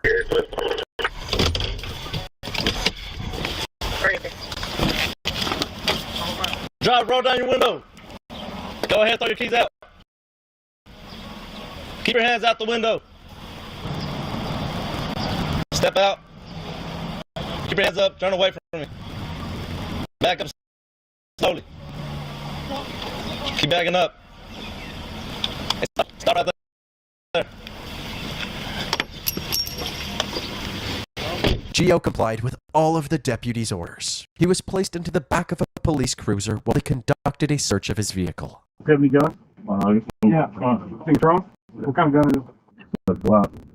Hey, he said there should be a Glock 22 in the truck. He was clearly concerned as he watched the deputies search his vehicle, and was especially bothered when the tow truck driver arrived. He yelled from the back seat, trying to get the deputy's attention. Hey! Hey! Hey! The deputies confiscated his gun for the crime lab to analyze it, to determine if it had been discharged at the crime scene. Gio calmed down after learning he would get his belongings back after they were processed by forensics. I always check my car. Liberty. Going to Liberty. If everything's good, you get it back later on. I appreciate you, man. Yeah. He was transported to the Smith County Sheriff's Office, where Detective Smith was already waiting to question him. So, tell me what you know. I get that, whatever. I can tell there's a lot of tension going on from some guys that's on the dance floor, some guys that's on the stage. Next thing I know, man, some guys that's on the dance floor, they got on stage. And they probably start fighting for like 10, 15 seconds. That's when you hear the first shot. Pow! And then after the first one, like two more went out. They were like back to back. They were like pow, pow. Gio said that he didn't even have his gun on him when the gunshots first rang out. Apparently, he only grabbed his gun when he realized his friend's sister named Precious might be in danger. I didn't have my gun in front. I grabbed my gun from the car. I came back. I didn't see Precious. So I'm leaving. So once I'm leaving, two young dudes like, hey, bro, can you get in the car with you and gun a ride? So I dropped them off, and that was it. I know like a couple of people seen me with my gun, but I'm saying I ain't shooting nobody. And you can check me for gun residue. You can go shoot my gun or check the ballistics, whatever you need to do. That's the thing, right now, of course people, the reason why you're here is because people saw you with, you had a gun in your hand, so. People saw me with a gun, and that's why I told y'all, like, I'm finna go look for Precious, and if anything going on, I'm gonna defend myself. Did you, at any point when you were in there, did you see anybody with a gun? Did you see No, any of that? With the shooting, like with that part, like on stage and with the fighting, the shooting, I cannot tell you who threw the first punch. I can't tell you who shot who. I can just tell you exactly what I seen and exactly what I did last night. The detectives were ultimately unable to poke any holes in Gio's story. However, they kept him detained while they searched his house for evidence. During the search, they were unable to locate any evidence of his involvement. All they needed to clear Gio's name at this point were the results from the crime lab to see if he really didn't shoot his gun at the party. Likewise, the only way to clear Trayvon. So far, Gio seems the most believable. His storyline seems very, very clear. The way how he has handled the situation, he seemed like he's being honest. We don't necessarily know. We'll find out once if they check to see whether or not if he does have gun residue on his sneakers, his hands, even on the weapon, have it been fired recently. We'll tell about that. But outside of that, I don't see him being necessarily involved the way how this character that's on my screen, how he tried to make Gio, throw Gio in there as if he was the one, go look for him, go search for him. So yeah, I think he's telling the truth most likely. Because even with that, like, he didn't fight whatsoever. He allowed them to do whatever they needed to do and process whatever they needed to process to rule him out. Unlike this character right here that's on my screen. He didn't even go to the hospital to check on his quote unquote, my 3 friends got shot. You didn't even go to check and see if they were okay. You was at the scene, you was questioned at the scene from the police, and you didn't tell them any of that story. And your excuse was, I was just so drunk, I just wanted to go home, sleep it off, and I will speak to you guys the next following day. But okay. Let's see. Tracy Thurman says that's not illegal. Boston says the other dude, he's guilty. Yeah, I believe so too. This individual right here. Delphina says the crime lab would definitely check for sorry, I have problems saying that word. Striations on his bullets compared to the bullets found. Yes. Let's see. Mr. Sullivan said no face, no face. What? Let's go on. The suspect was to test his gun as well and determine if he truly did shoot it just once, like he claimed. However, during his interview, he informed the detectives that finding his gun might be more difficult than expected. Where the gun is right now, y'all are going to have to drag a lake to get that gun. Because, like, you see the message where I took my homeboy out for throwing that gun in the lake. Because I told him that is my only evidence of proving that I did not shoot him. Like, Did he throw it in the lake? I hope, you hope not? I hope not, but that's what he told me. He said, I hope he's like lying and just trying to keep the gun, and I hope he gives it back once y'all talk to him. To clarify, Trayvon was saying that his friend Nathan apparently threw his gun into a lake even though Trayvon never told him to. The detectives found this story extremely suspicious and struggled to believe that Trayvon had no part in his gun being disposed of. Regardless, they didn't let this hiccup discourage them. Even if it was submerged in water, it may still be viable for forensic testing if they could find it soon enough. Deputies immediately went to Nathan's house, and while a dive team searched the pond on his property, Nathan was brought back to the sheriff's office for an interview. He told the detectives that several members of the head honchos showed up to the hospital after Keontae died, and one of them came up to Nathan with something important to tell him. She shows up and she's like, I've got this. Trey gave me this gun. Trey gave Egg the keys to his car and gave Egg the gun. And she's like, we have to get rid of it, Trey said. And then she had said she wanted to go to Lake Tyler to drop it off and throw it in the lake. And this is where I was just like, that's dumb. Don't do it there. People are gonna see throwing it. Just come out of my land and put it in my lake. And she just kept freaking out and said she wanted to get rid of it. And I was like, fine, just give it to me and I'll do it. So she took the gun out of the trunk and to you? Yeah, she followed me down to the lake. And then I threw it in the lake and we just went back. According to Nathan, he was just trying to help his friend, who he believed was innocent. Anybody in our group, anybody you ask will tell you up and down that's not even possible. It will never happen. Like, we're all like family. That's just... So they saw him have a gun, so they should be able to make the assumption. Exactly. Trey was the only one that people would be like, well, we know Trey had a gun. I saw a gun, and anybody who knows all of us just knows that that's not even possible. He never even pointed it at anybody. I saw him pick it up, and he went straight up, shot it, and then he put his arm back down. Okay. Although Nathan made the investigation much harder than it needed to be, he didn't receive any criminal charges and was free to go after handing over his phone as evidence. Thanks to the diving crew, the gun was found rather quickly and sent directly to the crime lab for forensic testing. Now that both G and Trayvon's gun were being tested, the detectives shifted their focus to the one person of interest that they hadn't spoken to yet. The man in the green. The video's still glitching. Some people are saying that it's glitching. Let me know. Put a 1 in the chat. Is it glitching while it's playing? Is it like cutting off a little bit? Are you not hearing all of the audio? Put a 1 in the chat for me before I continue on. Let's see. Is it still glitching? Or do I need to play it a little bit more to see if it's still glitching? Let's see if I play a little bit more. Let's see if it's still glitching. Bandana PJ. They were eventually able to identify PJ as 18-year-old Peladro Wilson. He was promptly picked up and transported to the sheriff's office for questioning. Do me a favor. Start to finish.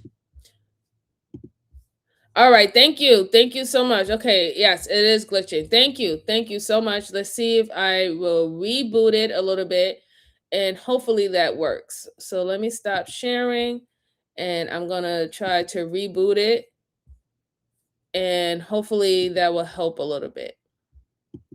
Let me see. All right. Give me 1 second, guys. 1 second. Give me 1 second. Hold on. Let me turn my camera off. And let me reset a little bit. All right.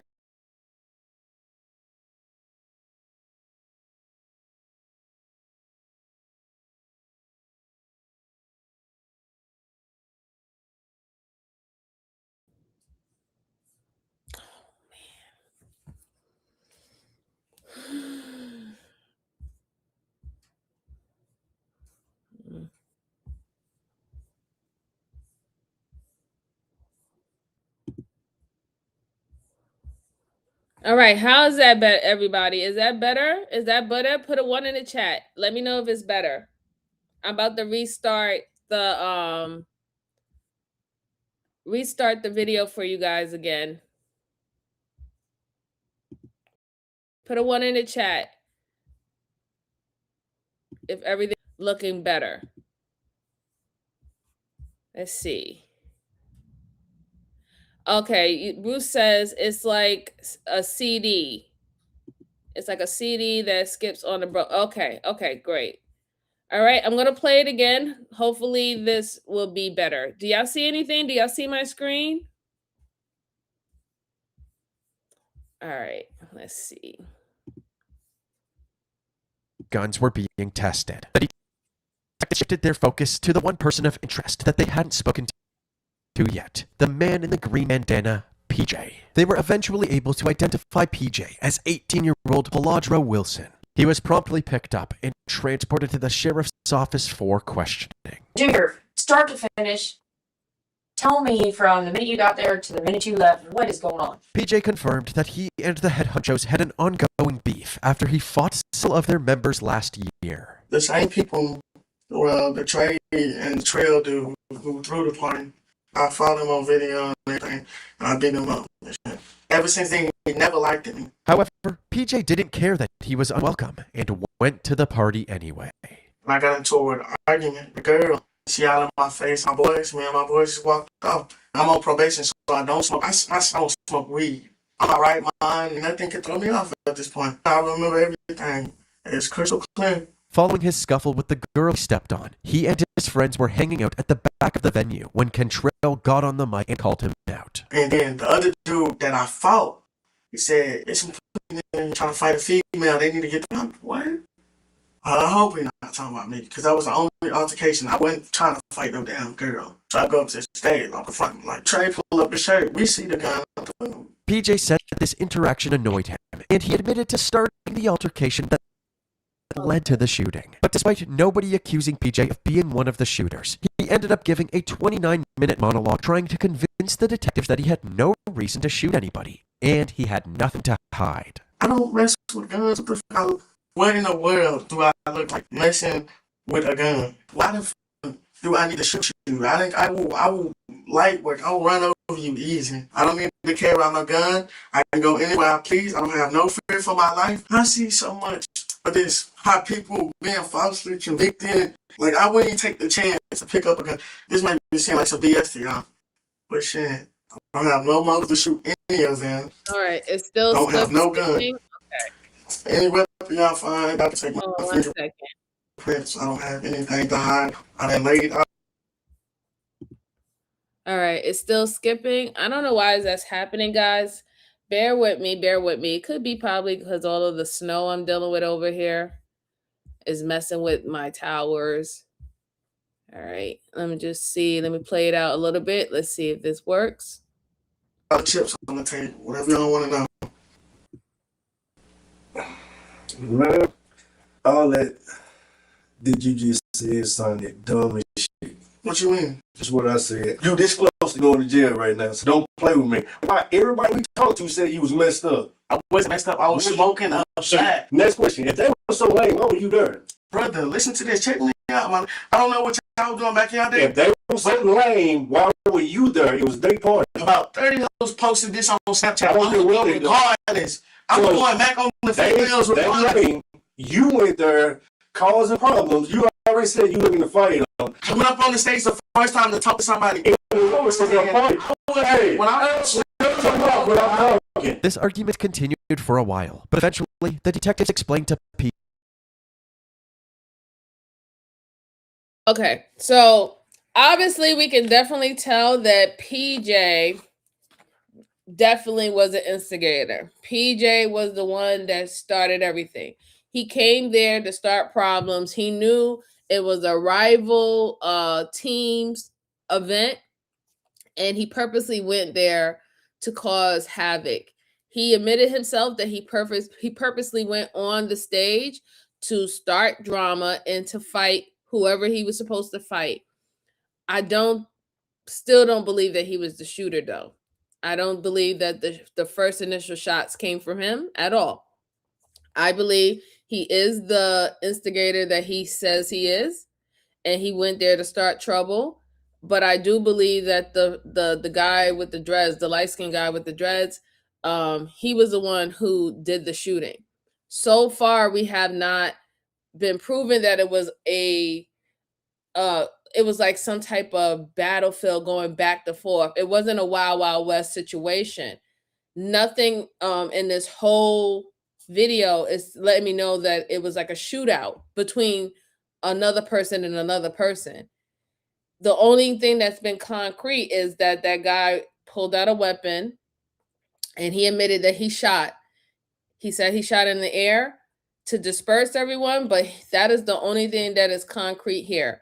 We still haven't gotten back the ballistics on G, but like I said earlier, I don't believe G was involved in anything. I believe that G did go to his car after the shooting and all the everybody's trying to run and disperse and everything like that, and he was looking for his friend or his sister's friend. I think he said his sister's friend Precious, and trying to make sure that she was okay, and if anybody did run up on him or one of his loved ones, he was willing to defend himself and his loved ones.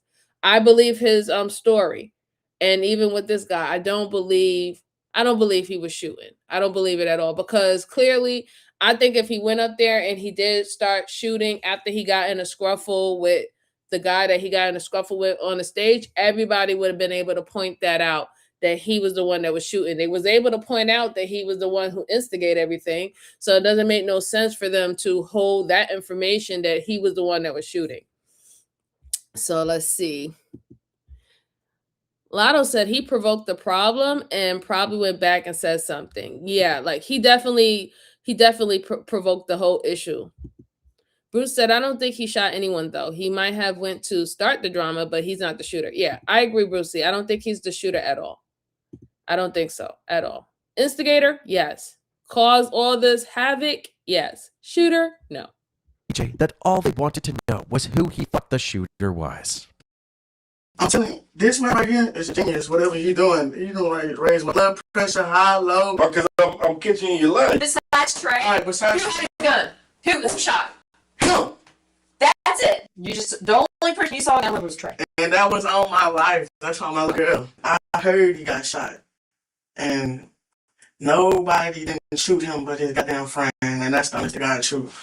Not gonna say if he did shoot, but that's the only gun that I seen at the party with my own eyes. And that's the God honest truth. PJ's interview was wrapped up, and he handed over his cell phone for analysis. They gonna go through all my messages? What you worried about? What you were? I got some. Oh, my Lord have mercy. We don't care about that. Seriously?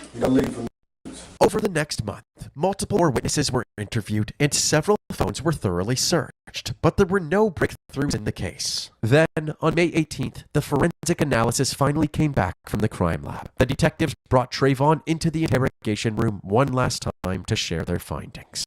Would you have to tell you something? What is that? It's not good news. What is that? Barrett and Keontae. Keontae? Yeah. Yeah. Yeah, he was murdered by that gun. How was he murdered by that gun? How was he shot by that gun if I did not shoot him with that gun? How was he murdered by that gun? The bullet that killed Barrett came from the gun that was in your hand. How? Forensic science, okay? They did all the testing. The gun was shot more than once. You may have not realized it. I did not shoot him, boy. That was my friend. I know. Why would I shoot him? Honestly, I believe it was an accident.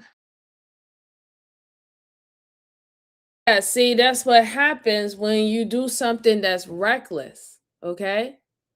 You were drunk, you admitted that you was drunk, and you shot in the air.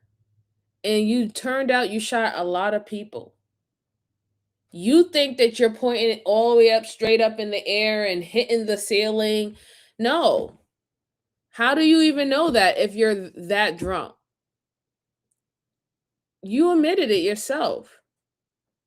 And he's not understanding that because he thinks that this detective, she's trying to say that he had all intent to shoot his friend. No. No. That's not, you don't have to have intent to shoot someone. There's so many stories about people going to clubs and events and festivals and stuff like that, and someone shooting, and whoever is in the way of the bullet gets hit.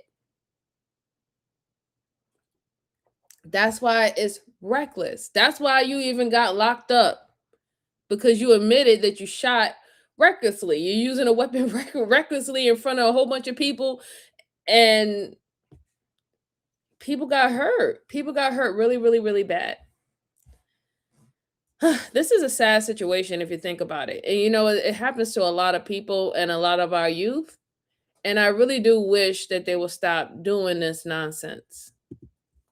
Hi, Nicole. How are you doing? How are you doing? Hope you're having a good Monday.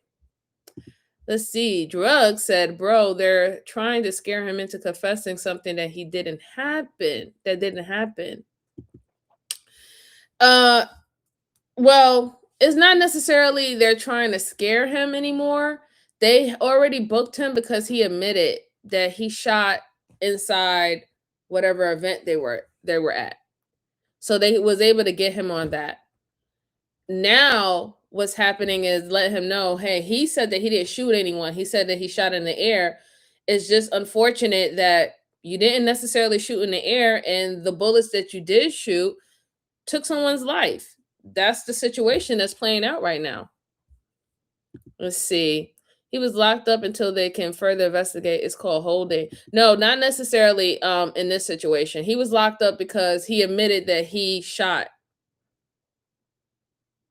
a weapon. He was reckless with a gun. That's what he got locked up for. Let's see. And we always say that here, Drug. We always say that never talk to without a lawyer. We definitely do say that.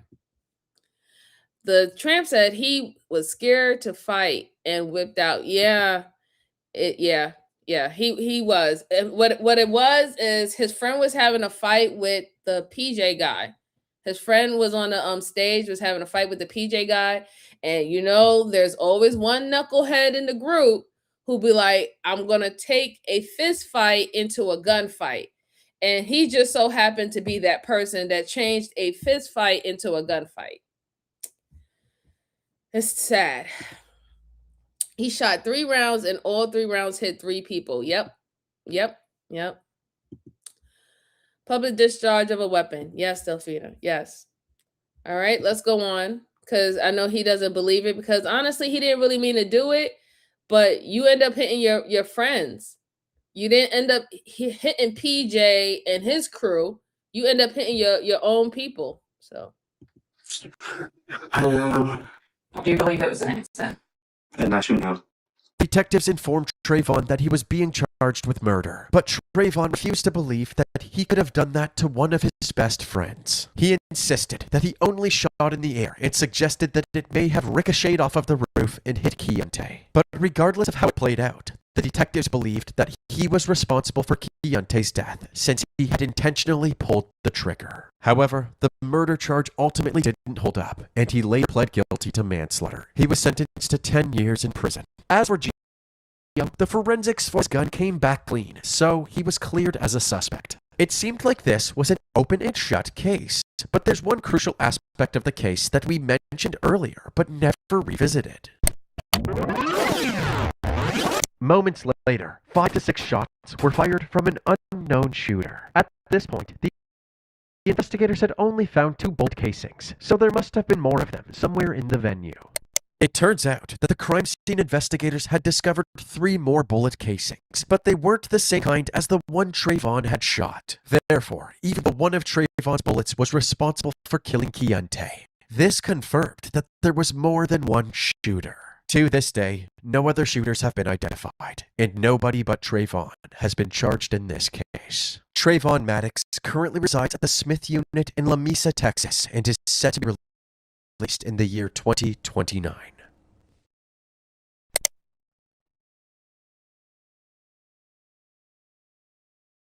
So, that's a sad situation. Obviously, now we know that there was another shooter. There was another shooter, but that person got off scot-free.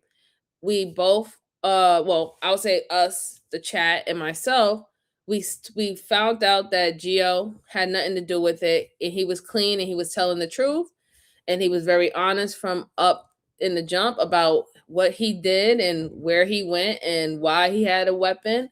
It's sad, and I know that kind of hurts him too, that he took his friend's life, but this is what you do when you act impulsive and you are reckless with weapons, letting your ego and drinking. This is what happens to a lot of young individuals today.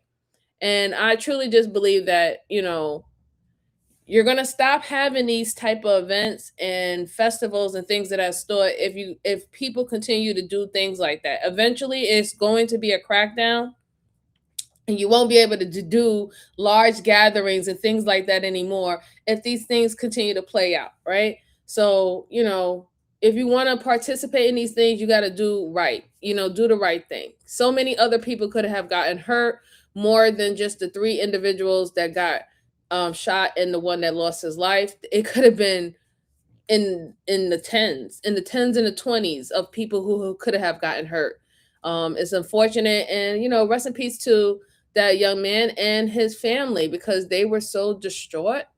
Y'all seen the video, they were distraught, they were losing it, and that's just a horrible experience, to lose your children in that type of way, or to lose your children, period. I mean, that's how I truly feel. But definitely in that way, when they were just supposed to go there, have a good time, and be with their friends, and they don't make it home to you, it hurts. It hurts. It's a different type of feeling. Brucey said he was sentenced for manslaughter and got 10 years. He pleaded guilty and got manslaughter. And that the reason why they was able to give him that is because obviously they know that he didn't intentionally mean to shoot anyone.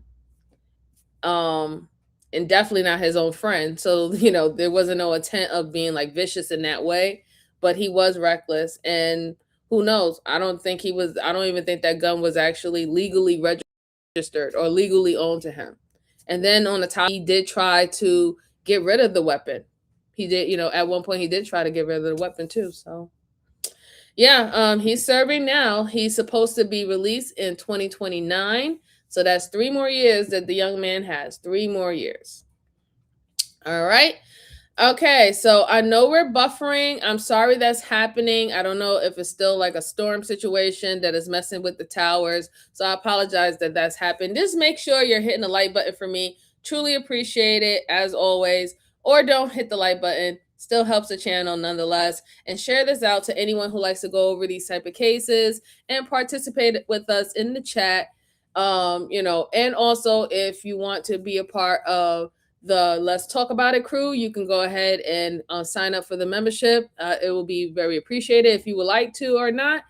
But I do. Oh, you said it's good now. Thank you. I appreciate it. I definitely appreciate it. All right. So I do have one more case for you good folks. One more good case, and then I'll let y'all enjoy the rest of y'all Monday. It's about a killer husband. He has no idea that the police found his missing wife.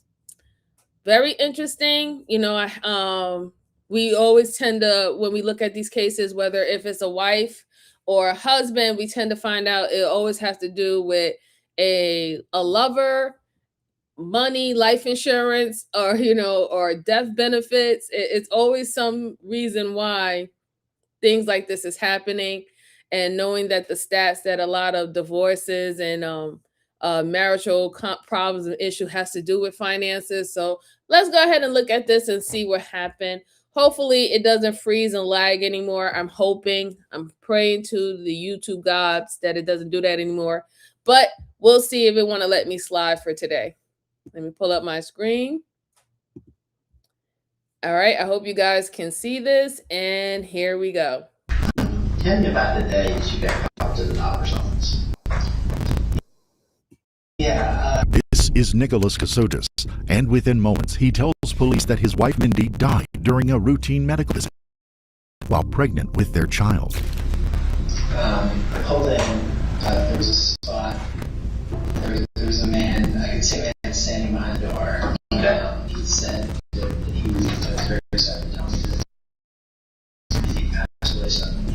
They weren't sure what happened. Whatever it was, it happened very suddenly. But as investigators start to press, his story begins to fracture. He wasn't the doctor. I assumed he was the doctor. I said, and she wasn't pregnant. Sir, she was in January. He was not pregnant. And as Nicholas leans harder into stories about unseen enemies and secret handlers, detectives come to a far darker realization. Mindy was killed, dismembered, and hidden away in pieces, and her killer was never out of reach. He was the one calmly explaining it all, drawing investigators into one of the most disturbing and meticulously constructed domestic murder cases Georgia has ever handled. You continue telling other people that she was alive and well when she was dead. Why did you kill Mindy? Sir, I didn't kill Mindy. You burned some of the pieces. You thrown some of the pieces away. We'll never have all the pieces. It's very clear. You made that absolutely sure we won't have the pieces. I set them in the dirt. The gray and black container. And it wasn't your personal property that was in those containers, it was Mindy. You did back on your stuff. Your wife's dismembered body. Sir, that's not true. That is true. Mindy Medvin was always a smart and inquisitive child. Growing up, she was close to her two siblings and her parents, Betsy and Frank. After high school, she went to college and eventually got a master's degree in international affairs from Virginia Tech in Blacksburg, Virginia. Buffering really bad now? Put a 1 in the chat. Is it buffering really bad? And the audio's buffering? Okay, Mystery. Okay. All right. Hold on 1 second. Let me stop sharing. And then I'm going to refresh and try again. I don't know why that's happening. I really don't. Usually it's playing better, but for some particular reason, it's not trying to do that tonight. Hold on 1 second. Let me just go ahead and refresh. And then maybe, just maybe, it might work again. Just maybe. Hold on. Okay. All right. Thank you very much. Thank you. I see it now. Okay. And let's see. From Virginia Tech in Blacksburg, Virginia. It's unclear when Mindy met Nicholas Casotis, but they got married at Morven Park in Leesburg, Virginia on October the 9th of 2016. By then, Mindy was a writer and a business owner. Her new husband was a decorated U.S. Navy veteran who had served 2 tours in Iraq, and a stint at the Pentagon was also under his belt. At the time, Nicholas worked as a prosecutor for the Navy's Judge Advocate General's Corps and was also pursuing a master's degree in national security law from Georgetown University in Washington, D.C. So in your previous occupation with the Navy, for how long? I was an attorney in the Navy for roughly 10 years. So you can realize you prosecuted cases where soldiers have murdered their wives. No, sir. You never prosecuted anybody that? No, sir. Okay. But you prosecuted anybody that murdered someone? No, sir. Okay. So never murder prosecution? No, sir. After honeymooning in Sonoma, California, they settled down in Alexandria, Virginia. Nicholas had been married before to a woman named Heather. How do you know him? I was married to him. From when to when? 2009 to 2015. How did you meet? On eHarmony. Between 2009 and 2015, they tried their best to turn his lifelong dream of becoming a father into a reality. Then, just when it looked like all hope was lost, Heather finally got pregnant. Needless to say, Nicholas was devastated when she had a miscarriage. Nicholas and Heather fell out of love and got a divorce. But as part of the settlement, the judge ordered him to pay her $1.5 million. Nicholas apparently told the judge that it wouldn't be a problem because he had $32 million worth of stock options from working in a top-secret software program with a company called Apis Security. You never lied in court? No, sir. Okay. When you testified that you had $32 million? Yes, sir. That was true. I believe it was true, sir. You believe it's true? I believed it was true. I don't know what to believe anymore, sir. Why did you believe that was true? Because I had documents that had been provided to me that I had $32 million. That you didn't earn? No, that I did. I had worked around the clock on these projects like that. So you thought it was from your project? Yes, sir. And you had $32 million that you did have? Yes, sir. Okay. Yes, sir. Jim told me that I had it, that I couldn't access it. So this guy had a lot going for himself. He seemed like he was, he was taking the world by the horns, and he was literally carving out his future. I don't understand why some folks, not all folks, some folks that are positioned and you did all that hard work to get yourself to a certain level, why would you throw it all away because of, I don't know. To me, it's nonsense, but to them, it could be something entirely different, something that's more important to them. I find it interesting that with his ex-wife, I guess the fact that they wasn't able to have children kind of brung to the point where they got a divorce, or too many miscarriages, emotional stress between him and his wife.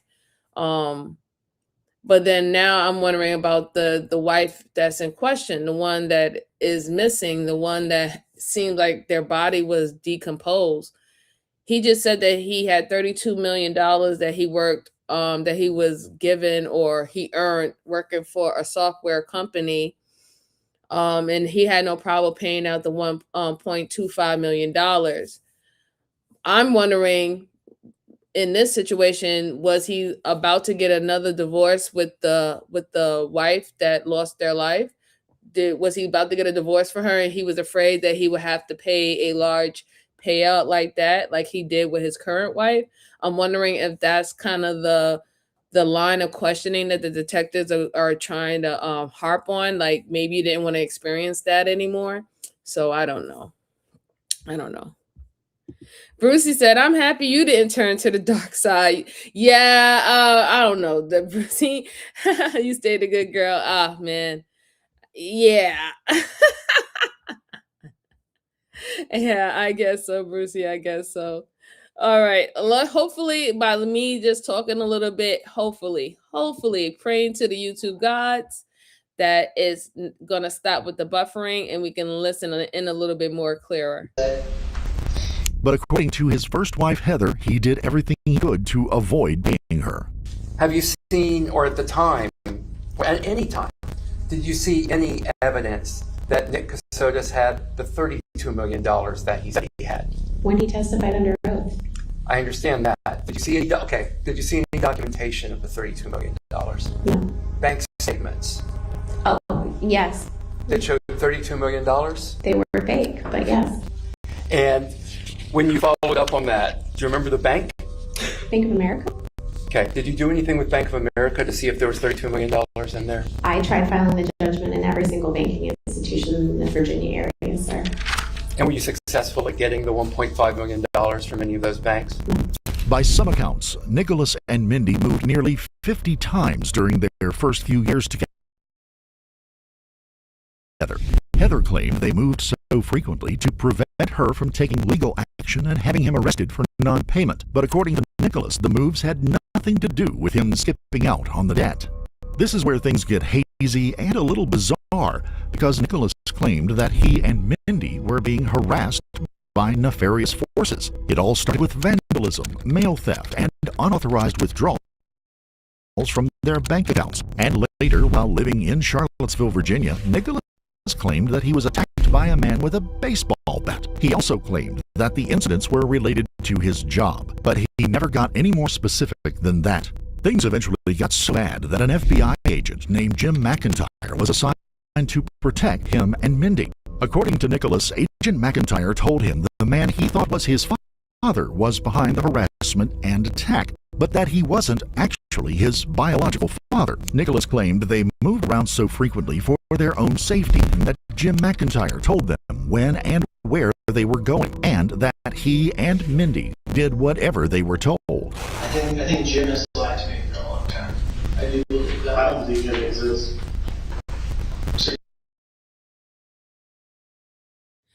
I find this very interesting that he pretty much had his own personal bodyguard. His own personal bodyguard to help him and his wife move around to this place and that place, offer, just threats of bodily harm. I find that very weird because, according to us, regular folks, that doesn't happen. We don't all get a personal bodyguard that helps us move around town and stuff like that. I'm wondering how he was able to pull that type of string. I really do. And I find it funny that the ex-wife was never paid the money. And while he's even speaking with the detectives now, he's saying, well, I thought I had $32 million. I thought that was available. So he's making it seem like he didn't have no idea about what was going on in his account. I find that quite weird. Like, why you mean you thought now? What do you mean you thought? And then even at one point, the wife thought that he had that money. And that was the reason why the judge gave her the claim of $1.2 million due to whatever paperwork you sent to them to let them know that you had $32 million. But to come to find out, you didn't even have that type of money. You didn't have that type of money at all. All of it was fake or forged. Now I'm starting to think, did you get people from your security company to do that for you? Did they document, or did they create these type of documents for you to submit in? And then I also want to know, is that the reason why you was able to get this this private protector to move you around? Was that from your private security company that you work for? It's becoming very odd. And then on top of that, now saying that the person that was causing all these threats and commotions is in fact your stepfather. Like, what did your stepfather have anything to do with anything as of right now? You look like you're well over the age of 40, sir. You look like you're well over the age of 40. So why would your stepfather be trying to abuse you in that way and stalk you and your wife, that y'all scared that you have to move to state to state? A lot of this sounds very sketchy. I don't know. Maybe I might be, overthinking it, but it sounds very sketchy to me. Sounds very sketchy to me. Mystery said a con artist with connections. That's what it seems like, Mystery. It definitely seems that way. He's a Navy JAG, right? Special prosecutor? Yes, he is. Modern day charlatan. All right, let's go on. I hope it doesn't buffer, but I can't control the internet. Not yet, anyway. I might have to be like this guy. Jim absolutely exists. I know that's his real name, but he absolutely exists. I mean, the things we did for years, the places we went, we did to get away from the judgment from Hitler. No, sir. So you didn't know you were wanted, and I'm gonna run from Hitler and the judgment, the civil judgment. No, sir. Jim told me that I've been taken care of. How did Jim take care of that? I don't know, sir. So you didn't feel the responsibility to pick up the phone and say, "Hey, has it been taken care of?" No, he told me it had been taken care of. I never heard anything else. Well, yes, sir. For years we did exactly what Jim told us. So he wanted full access to our lives. He said he's going to stay Did you tell you to burn your car? Sir, I didn't burn my car. All the while, Nicholas and Mindy were trying to start a family. After what he had been through with Heather, becoming a father was even more important. Then, in the fall of 2022, Mindy told him, her parents, and a number of friends that she was pregnant and that the baby was due the following January. Sir, she was due in January. She was not pregnant. She was not pregnant. No, she was pregnant. Even the times that y'all were saying that she was pregnant, she was not pregnant. She was not pregnant at the time of her death. So she was. She was not. That's a medical certainty. She was not pregnant.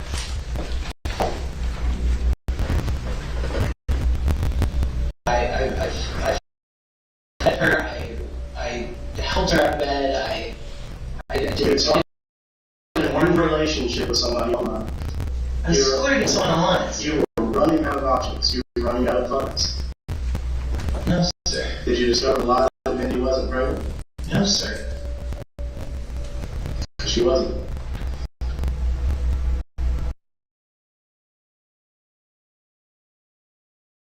All right, so I'm kind of confused here. So why would Mindy tell him that she was pregnant? Or tell her family that she was pregnant? Or was that something that he told her to tell her family? I mean, I find it kind of funny that he's trying to argue with the detectives about her being pregnant. If they find her body, they're going to do an autopsy and they could tell whether or not if she was carrying at that time. I mean, that's just plain and simple, right? You know, that's not hard to do. That's really not hard to do. But I'm just wondering, like, if she wasn't pregnant, why was she telling her family that she's pregnant? Why did you assume that she's pregnant? And I'm wondering, did she tell her family like in person, or did you send messages as if you were her and told her family, "Hey, everything's fine. Me and what's her name is fine, and we're about to bring in our own new bundle of joy. You know, he always wanted children." I'm kind of thinking that maybe in this situation he was upset that he couldn't have children, or maybe the women that he was with, oh, I mean, outside his wife, she did try to have a child, but they had a miscarriage. But I think that maybe the new wife, she didn't want to have children with him. Maybe she was trying to leave him. Maybe she was tired of having to move to state. Uh, I think they moved like 30 times. They said 30 times within a year, and it was all because he was trying to get out of his payment, his alimony payment, because he didn't have the money. He forged up numbers to say that he was worth $32 million, but he wasn't worth no $32 million. And then now when he had this whole court situation where you have to pay your ex-wife $1.2 million and you don't have it, now you're taking your new wife and you're jumping around town trying to escape get out of the jurisdiction for them to make that claim for you, or make that claim on you, I should say. But I'm still trying to find out what would be the intent for him taking the new wife's life, if he's the one who took the new wife's life. If he was the one who did that to that poor woman and disposed of her body in that way, decapitated her and all that stuff like that, what happened with the new wife that made you do that? Because obviously, even with the ex-wife and the new wife, you met them through websites, right? Online dating. And there's nothing wrong with people online dating, even though I will say, don't online date, okay? Really don't. Meet people in real life, in real time, you know what I'm saying? Face to face. Don't do that, because it's just dangerous now. It's not even fun anymore. It's not interesting anymore. No, it's just really pure dangerous, and is usually used as a setup. It's so much stuff is going on. I just wouldn't advise it, but I don't knock people who do use, what these online dating apps and all that stuff, what it was meant to be. what was meant to be used for, I don't knock people for it, right? It's just that's not what that element or that environment is about right now. It's literally a gateway to a lot of crime. A lot of crime now occurs between these type of dating apps and online sites and stuff like that. It's just straight e-commerce crime. Okay.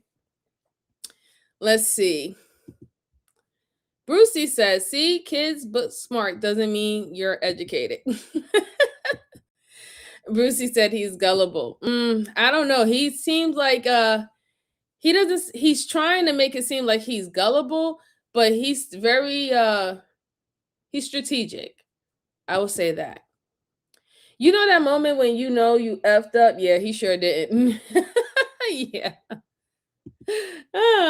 Brucey said, don't date till you see the white of their eyes. I agree, Brucey. Absolutely. I totally agree. And even with that, you gotta be careful. But let's go on.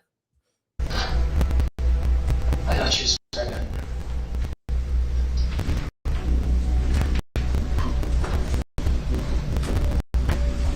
This was remarkable news because Nicholas and Mindy were sharing a small house with her parents in Savannah, Georgia, and didn't get much private time to themselves. In fact, Nicholas said that they rarely left the house because they feared for their lives. That November, Mindy's parents went away and left them at their home in Savannah by themselves. By then, Mindy had developed a number of relatively serious and persistent health issues. Nicholas said that he took her to a maternity clinic for a routine checkup and that somebody from the facility had called him later and told him that he could come and pick her up that afternoon. But on the way, someone else called and told him that she wouldn't be ready for another hour or two. Nicholas claimed that he ran some errands and then drove to the clinic a few hours later. When he got there, one of the staff members ushered him inside and told him that Mindy was dead. Tell me about the day that you got called to the doctor's office. Yeah, who called you? I don't know, somebody, I got a phone call, I forget from who. I don't know if it was somebody I knew or not, asking if I could, I don't think it was somebody I knew, asking if I could come and pick her up that afternoon. Okay. I think around 3, but I'm not exactly sure. I left shortly before, maybe half an hour before, and was driving there, and it hadn't gotten very far and got a call saying that it was actually going to be a little bit later. Okay. Still don't know who called you. Yeah, I believe it was somebody from the office. Okay.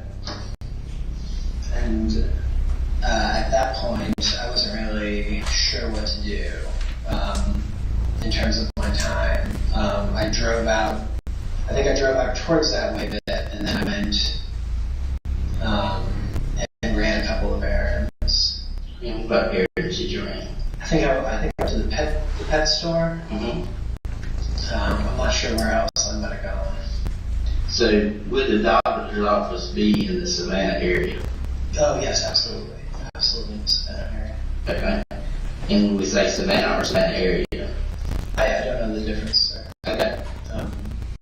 So once you arrived, what happened? I pulled in, there was a spot, and there was a man, I could see a man standing behind the door. Okay. It was a glass door. And as I stopped, he opened the door. Okay. He came out and he like gestured towards me. I sat down and he said that he was very sad to tell me that Mindy passed away suddenly. Okay. But he wasn't the doctor. I assumed he was the doctor.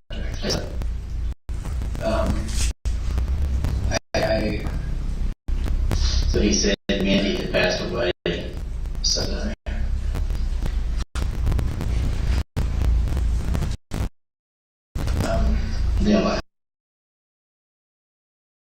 So my whole thing is I'm only assuming, and I could be wrong, but I'm assuming that the reason why the detectives are being very distinct with their questions about in reference of his wife Mindy being pregnant and him saying that he took his wife to the GYN, right? The OBGYN, or because she was getting a checkup. For him to come back an hour later and to say that this person came up to him, pulled him to a side, and said that his wife passed away, I find that very, very odd. I'm under the impression that maybe the detectives know that he never took his wife to a OBGYN. In fact, he probably took his wife to a building where he hired someone to unalive her. And I know that's a far stretch, but that's what I'm starting to kind of get from this, because he said he's doing a whole lot of talking around on the basis I went to go get shopping and this and that, and then you don't know anyone. Your wife's supposed to be pregnant. Normally, when how can I put this? Normally, married couples, when they're expecting a bundle of joy, they usually go to the OBGYN together, right? To see how she's doing, see how's the baby doing, to check and see if the baby is forming correctly, check and see if her sugar is good, or her sugar is low. Check to see if anything can possibly happen where she won't have a healthy pregnancy, right? Or a healthy birth. The fact that it just sounds too sketchy to me that he just didn't know the doctor's name. He don't know the name of the center that he took his wife, and that this random person that he never seen before came out and told him that his wife passed away. What random person that is going to be able to walk up to you in the OBGYN and say that you can't even have that done necessarily at a hospital? At a regular hospital, usually you'll have an idea of who's coming to tell you that this person passed or that person passed, whether or not if it's the social worker or something like that have to come up and let you know, or even anybody that was at the nurse's desk will confirm and call you and let you know, hey, your loved one passed away or such and such time and whatever, right? The fact that how he's just saying that this random person he don't know and he assumed was a doctor came in, that means that you wasn't never really in the room with her to get these checkups, even though you're trying to make it seem like you was feeding her, you was clothing her, you was taking care of her, you was checking up on everything, you knew everything that was going on, you were so excited, but you don't know who came up to you to tell you that your wife died. I find that very odd and weird. Very odd and weird. It doesn't make any sense to me at all. It really doesn't.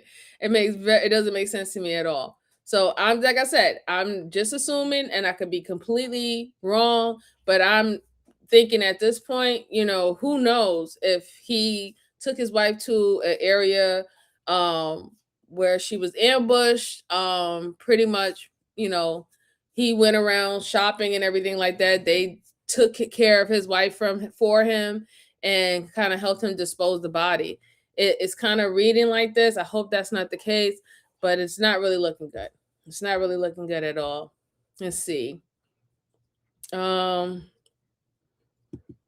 Brucey said, too much detail, you're lying. Yeah, there's a lot of detail about nothing. He assumed a lot with no confirmation. Yeah, a lot of assuming. He really has assumptions down pat to a T, really. So that's what makes it very weird to me.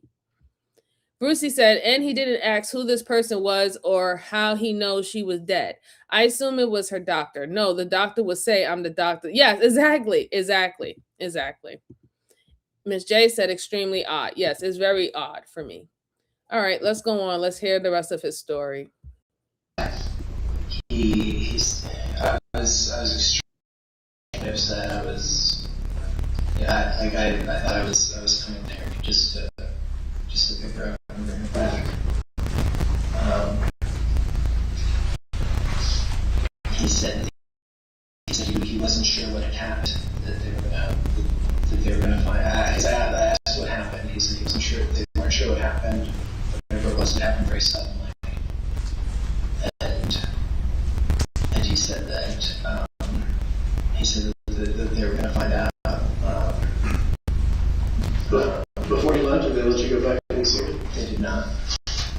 You didn't ask to see her?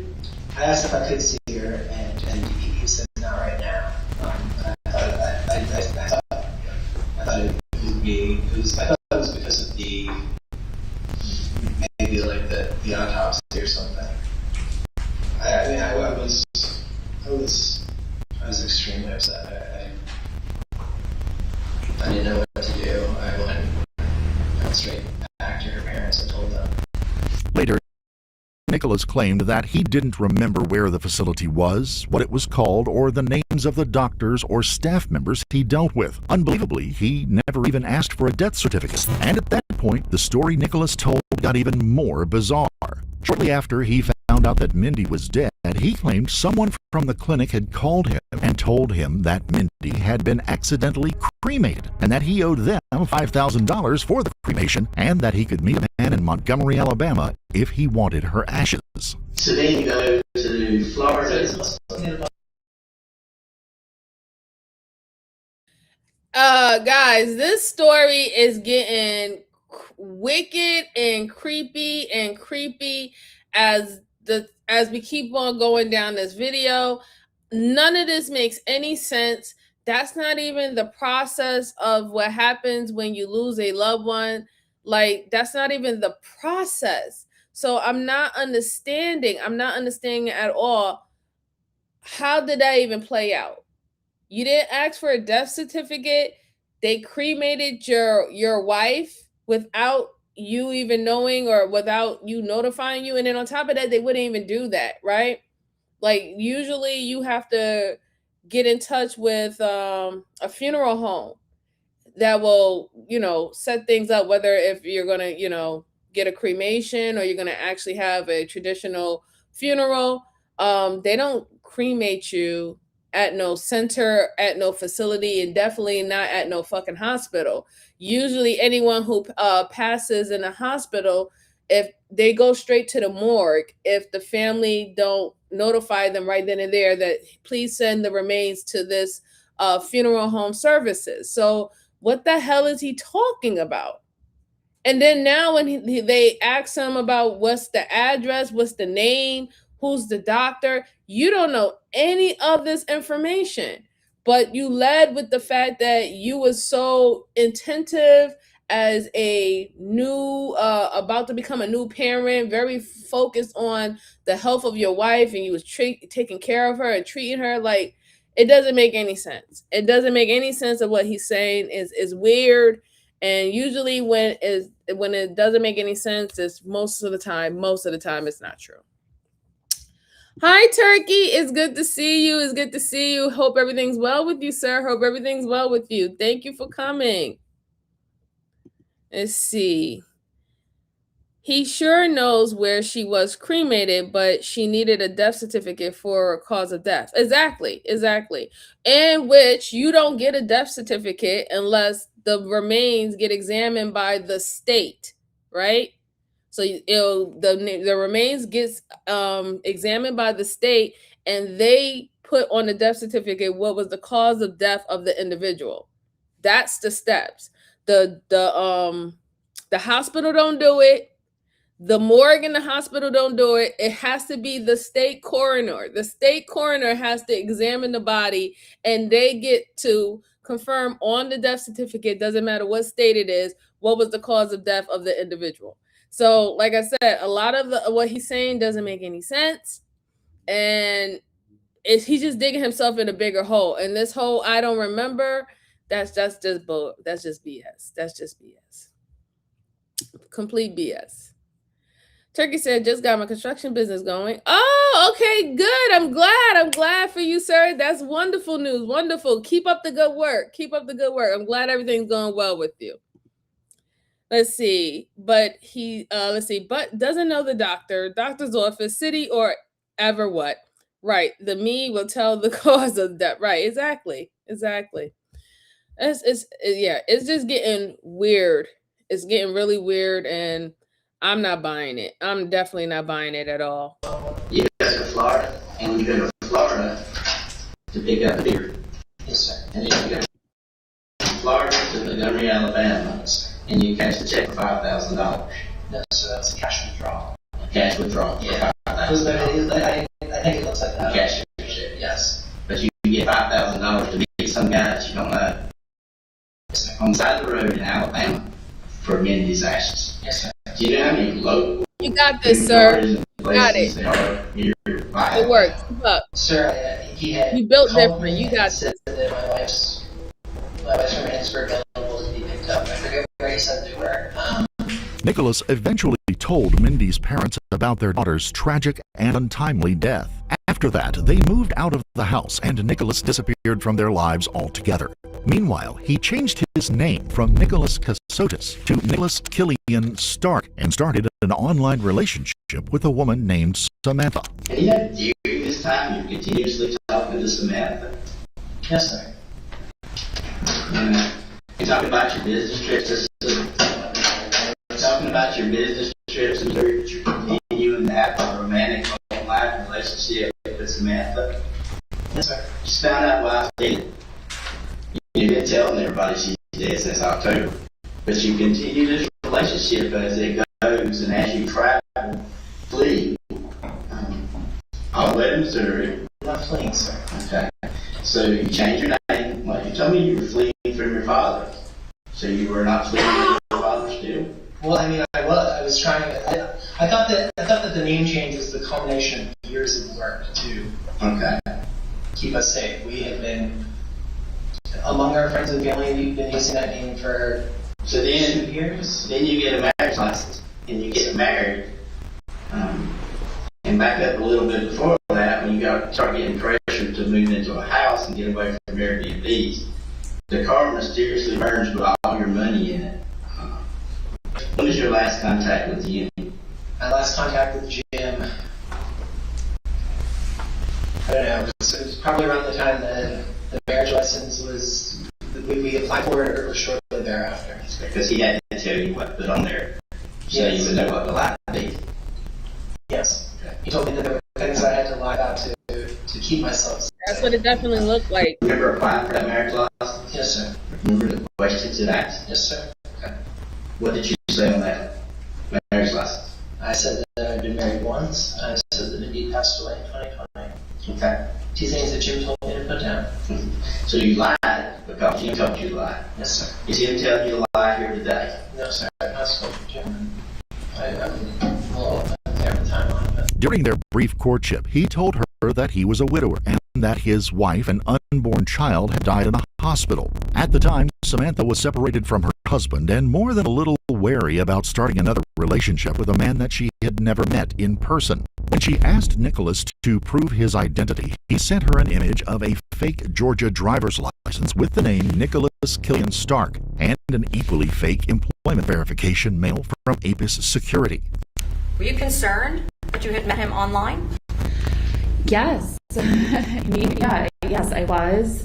And I had, even asked him, about that and said that I was concerned because I was newly single and, living basically alone. And, he had provided some documentation to me, I think, to, kind of comfort me and assure me that, he was who he said he was. He sent selfies, he sent some other documents as well, just to verify his identity, and it did comfort me that I thought he was who he said he was. Okay. Did you ask for his driver's license? Yes, I did. Did he send it? Yes. Did you ask for something from his employment? So I find this very weird that you change your name after your wife dies, right? You didn't change your name when you got divorced from your first wife. And Jim didn't instruct you, whoever this Jim fellow is, Jim didn't instruct you to change your name when you was moving your wife around to different states and different towns and counties at least 30 times within that year. There was no mention of changing your name then. Now, all of a sudden, when your wife supposedly died with your child, your unborn child, having a checkup visit at the OBGYN, now you want to change your name. And you notice how it's still the same pattern, which is kind of getting really scary to me, because he seems like one of those he seems like a Tinder swindler, but a little Dexter with it. If y'all understanding what I'm trying to put down, put a 1 in the chat. But he's giving me like Tinder swindler with Dexter vibes now, because the specific type of women that he's going after, and we could just say not only women who are on dating sites or dating apps, but even the women that he's choosing, they have a lot of things in common. Even to certain type of features and stuff like that. Like I'm starting to see a pattern here.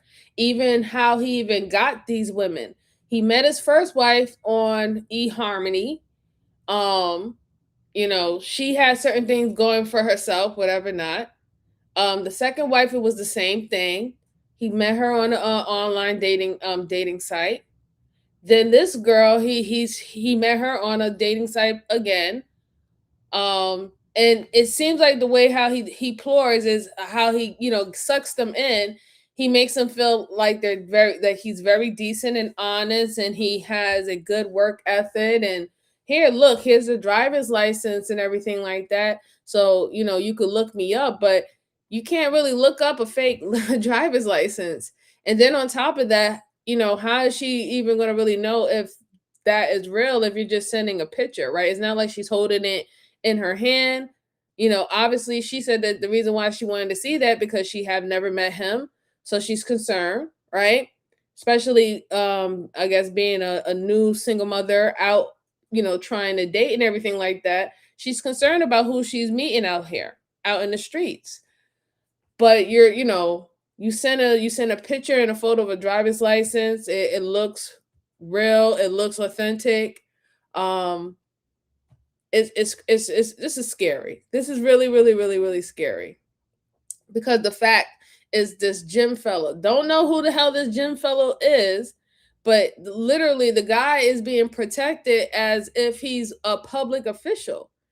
Like he's having Secret Service and everybody moving for him like he's the Pope. And I just find that this very odd that that's happening, for him. And whoever this Jim fellow is, you're listening to this guy every move. This guy is telling you everything, and this is what you're telling the detectives. Everything that you have done is according to what this Jim fellow told you to do. So I hope that they go and they find who this Jim fellow is and talk to him and speak to him about it. Because according to him, even the way how he have moved into trying to date these women, into what happened to his wife, everything, it seemed like Jim was involved with it. But Bruce said Jim is his imagination. Jim is not real. I agree. That's what I was trying to lead to, Brucey. I think Jim is his alter ego. I don't necessarily think that Jim is an actual real person. Just like I don't even believe that when he said that someone was threatening them and threatening lives and stuff like that, I believe that that was a story that he told his current wife because he needed her to come with him and push out those babies because he really wanted to be a father. And he was just trying to get away from the ex-wife in the courts on the claim of the alimony, the 1.2 million alimony that he didn't have the money to pay. So yeah, it's split personality. Yeah, I think so. But it is getting really, it's getting good. Don't get me wrong, scary but good. Scary but really good. Miss J said, Jim is giving serial black. Yeah, he's giving me serial killer vibes. That's why I said Dexter. But it seemed like he's he's also a Tinder swindler because he has a certain type that he goes after and how he prays after. But let's go on. Let's hear what else. I did at one point, but I didn't ask for that then. I asked for that later. Yep. Did you ultimately receive both the driver's license and his employment verification, for lack of a better way to phrase that? Yes, I received a copy of his driver's license, which said Nicholas Stark on it, like a photocopy. I received an employment verification letter from the company he said he was working at. At the same time, he bought a deer processing knife from a large online retailer. It was worth pointing out that Nicholas wasn't a hunter. Do you recognize that car?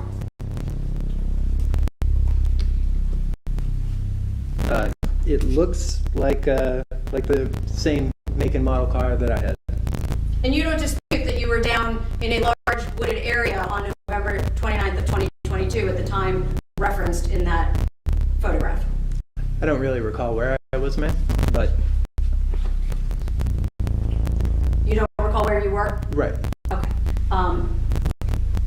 But just a moment ago, you said you didn't dispute that that was your path of travel that Agent Bernie displayed for the jury, correct? Correct, ma'am. Thank you. On November 29th, Nicholas said that Jim McIntyre gave him GPS coordinates and told him to pack his and Mindy's personal possessions in totes and drive them to this out-of-the-way hunting club near Riceboro, Georgia. Nicholas also claimed that Agent McIntyre instructed him to turn off his phone. Little did he know his vehicle's GPS system was recording his movements with timestamps and pinpoint accuracy. Late on the afternoon of Friday, December the 2nd, 2022, a Georgia hunter shot a deer on the grounds of the Portal Hunting Club in Riceboro, Georgia, about 40 miles or 64 kilometers southwest of Savannah. The hunting club and surrounding woodland include nearly 25,000 acres of nearly impenetrable swamps, thickets, and forests. The wounded deer disappeared moments later, and after that, the hunter and his companion released their dogs and set off to find the stricken animal. The dogs quickly detected something that piqued their keen sense of smell. But the horrified hunters quickly discovered that it was not a dead deer. Instead, they came face to face with what appeared to be a partially decomposed female torso just a stone's throw from Jones Road. The hunters immediately called 911, and officers and investigators arrived on the scene shortly thereafter. Within the hour, they found the victim's legs a few miles away. Later, investigators found 2 bloody totes, nearly a dozen disinfectant wipes, a blue long-sleeve shirt, a white camisole top, gray shorts, and a pair of women's underwear, and a Milwaukee utility knife with a red handle. That exact knife. Sir, I told you where that knife is. That knife's not there. I know exactly where that knife is. Sir, I told you that knife is in the back of that yeah, bro. Exactly. It was out there with a black coat. A few days after that, the searchers found the woman's head partially buried under an exposed tree root. Based on the condition of the remains, they estimated that the victim was Caucasian, that she was about 5'10" or 179 centimeters tall, and that she weighed between 180 and 200 pounds. Also, she had been dead for a week, maybe 2.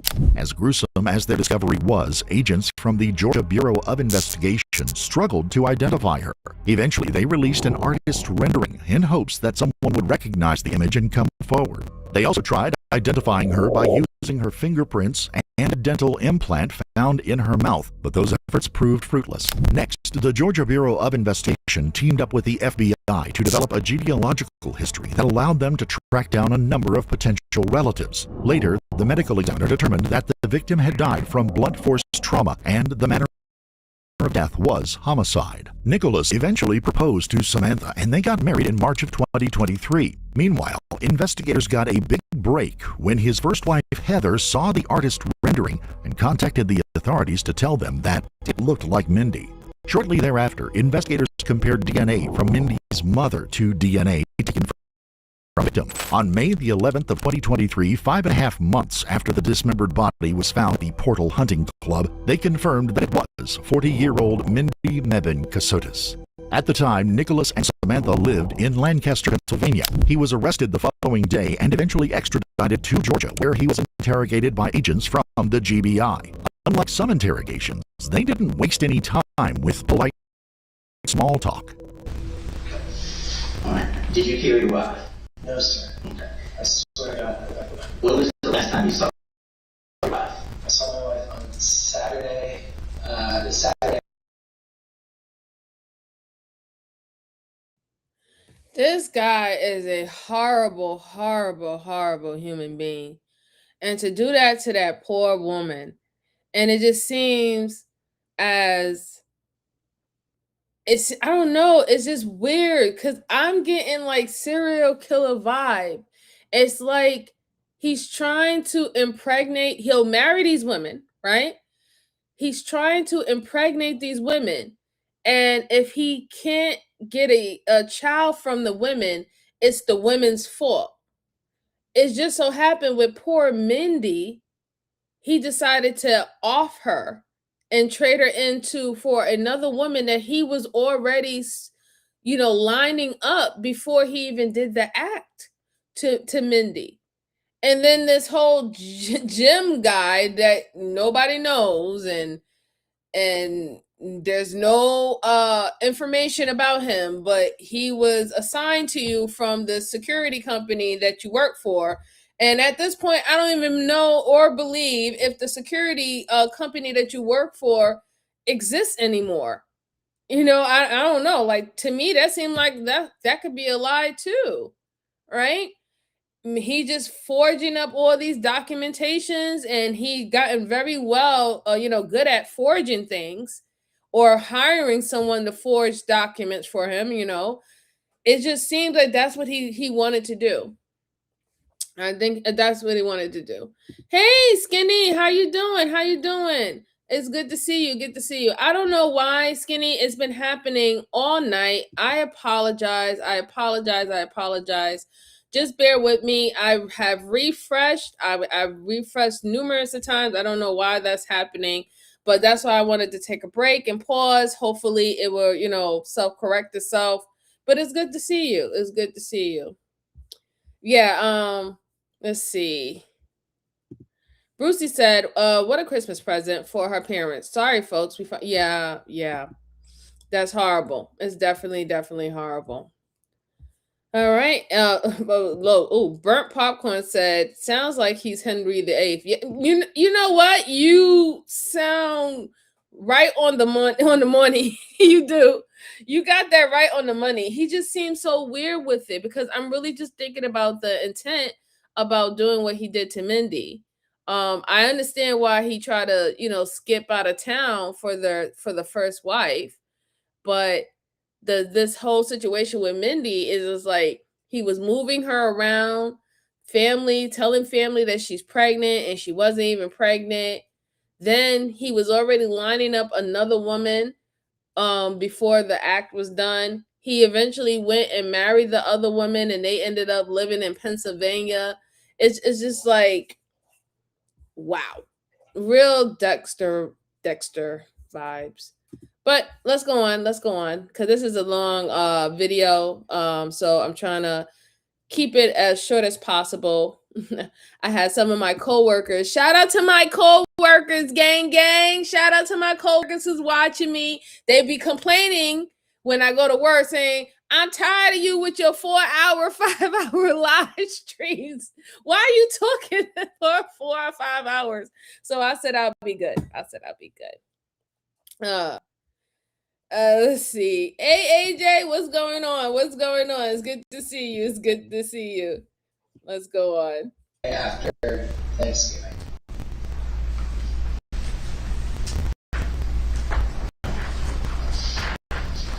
You did not kill your wife. I did not. Yes, you did. No, sir. And you know about preponderance of evidence? Yes, sir. Very well. Yes, sir. We're way beyond the preponderance of evidence. Okay. The 45 minutes that you spent there at one location with the tubs. That's like your DNA. Sir, I did not hurt my wife. Did you dispose of it? No, sir. You did. No, sir. And all the evidence is showing that. Sir, and your elaborate 2 hours of story that you gave in Pennsylvania, you know how many Thank you, Boosie. They do keep picking on me. Realize how many of those can be disproven? She was alive and well. Yes, sir. You continue telling other people that she was alive and well when she was dead. And then you continue to tell people vice versa that she was dead leading up when she was alive and well. Yes, sir. Multiple people. Yes, sir. Friends and family. Here's the deal. There's a reason that Mindy died.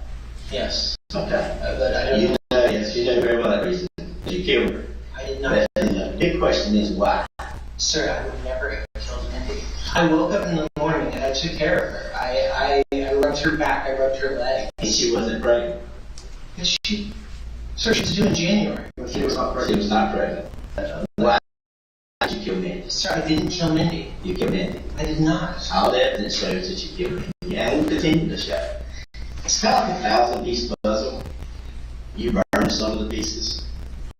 You've thrown some of the pieces away. We'll never have all the pieces. It's very clear. You made that absolutely sure we won't have the pieces. But we got enough to see a very good picture and to show that picture to a jury. And that jury is going to conclude one thing, the same thing I'm telling you. You killed Mindy. No doubt. When you placed her body out there, you did us some favors.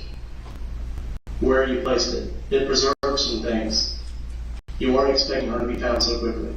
Sir, I never saw her after she died. I never hurt Mindy. You did hurt Mindy. So you can continue with the web of lies in the story. There's always reason for things. Is your reason that you're just a vicious killer and decided to kill your wife, or y'all get some kind of argument? What was your motive for killing her? I never. The story is not what you're telling. Why is it so different?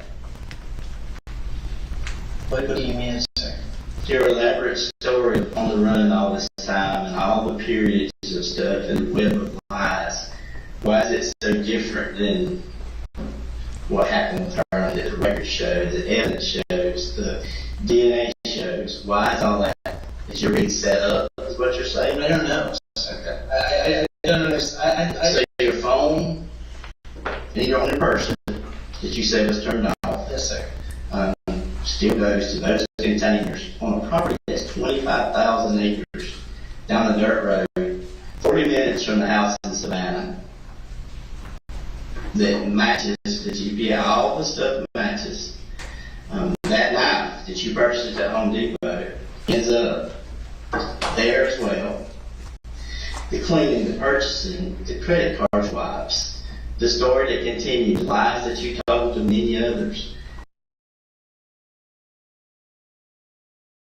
Yeah, this guy is cooked, and serve him right, because I'm sorry, the new wife that he just married, she was about to be the next victim.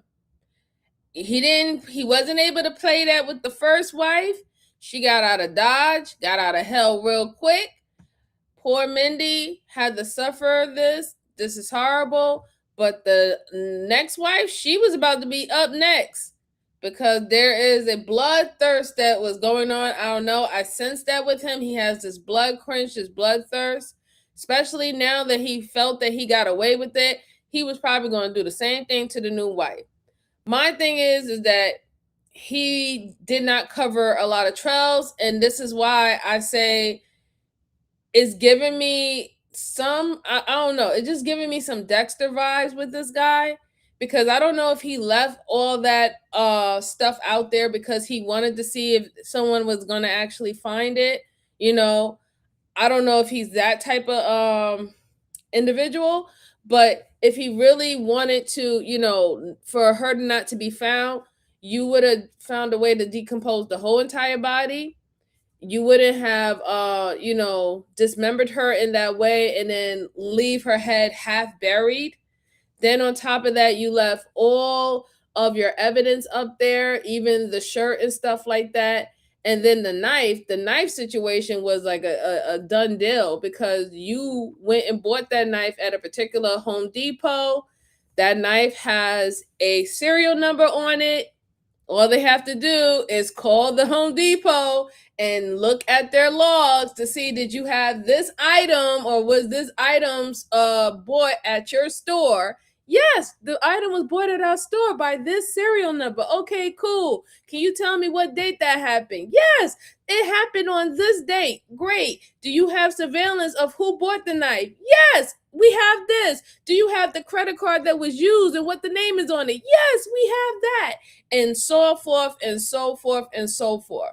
Then you're not thinking, if you have a cell phone, even when you're not on your cell phone actively, there is tracking systems in cell phones, and most people don't go into their general settings to cut off the tracking system so it won't pick up or ping at certain towers. Our cell phones are made that way to automatically have that tracking on, so you can be able to use it when you're out of your tower service, and to be able to pick up the other towers for your service provider in another town, county, whatever. So that's already built in. So if you didn't cut that off, the towers is going to ping if you was at the ranch or wherever property that you was on.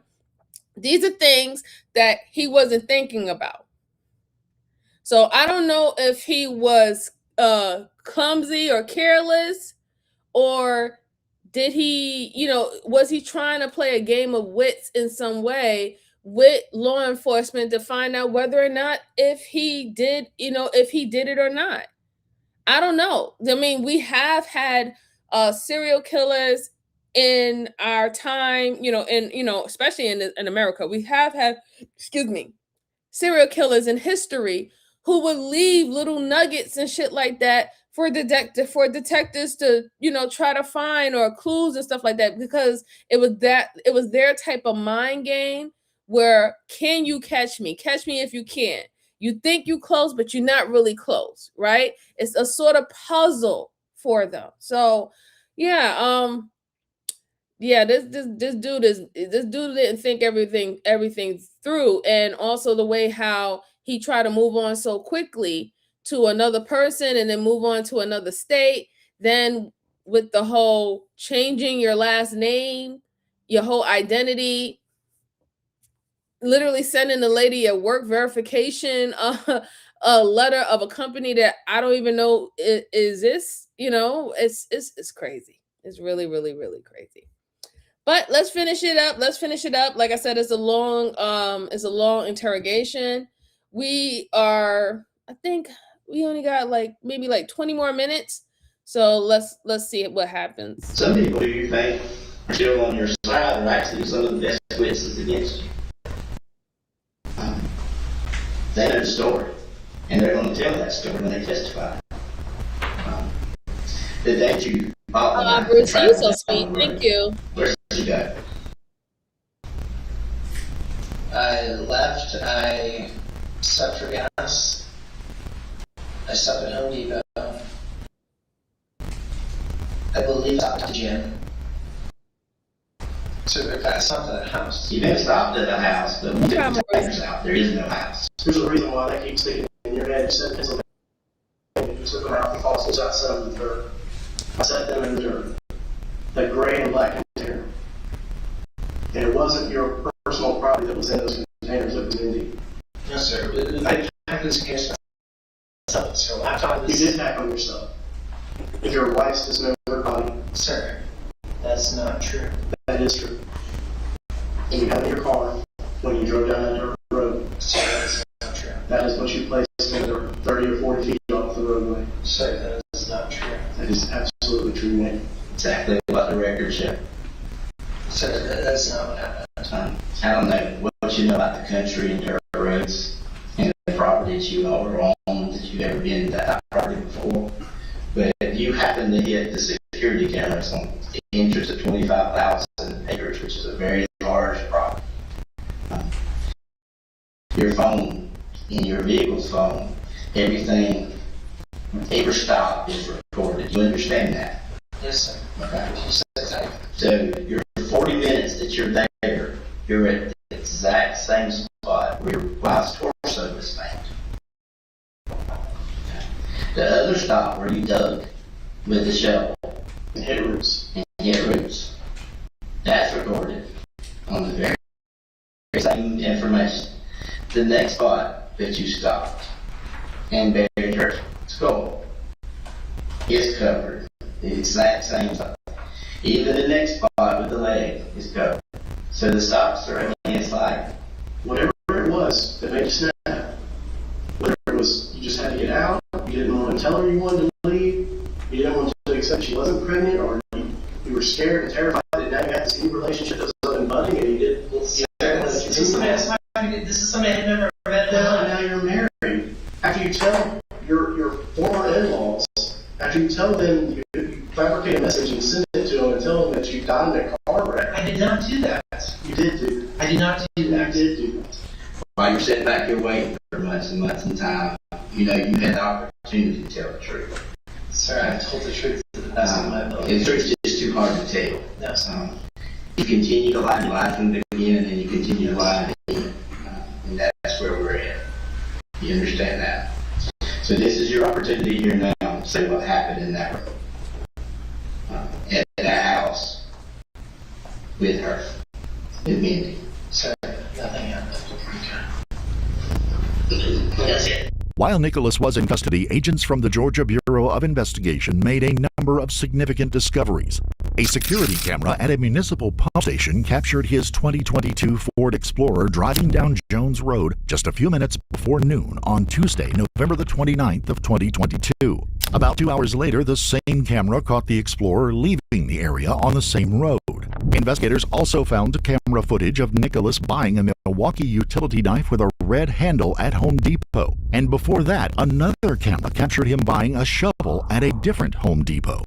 Luminol test revealed traces of blood on the floor and walls in the home Mindy shared with Nicholas and her parents in Savannah. They also found blood on the futon cover and inside at the mattress itself, all of which contained Mindy's DNA. From the size and position of the stains and blood spatter, the investigators concluded that Nicholas bludgeoned Mindy to death while she was sitting on the futon. Nicholas Casotis was charged with a dozen crimes, including aggravated assault, tampering with evidence, dismembering a body, removing human body parts from the place of death, felony murder, and malice murder. Despite an overwhelming amount of evidence against him, he pled not guilty, and his trial got underway in August of 2025. During opening statements, the defense argued that Nicholas and his wife lived in constant fear that FBI agent Jim McIntyre controlled every aspect of their lives, and that Nicholas had nothing to do with Mindy's death. Next, the prosecution told the judge and jury that Jim McIntyre didn't exist, and that they proved that Nicholas killed his wife after finding out she wasn't pregnant. As in most murder cases, the state called a number of witnesses, including crime scene specialists, investigators who worked on the case, and the medical examiner who performed the autopsy. That said, the trial was unique.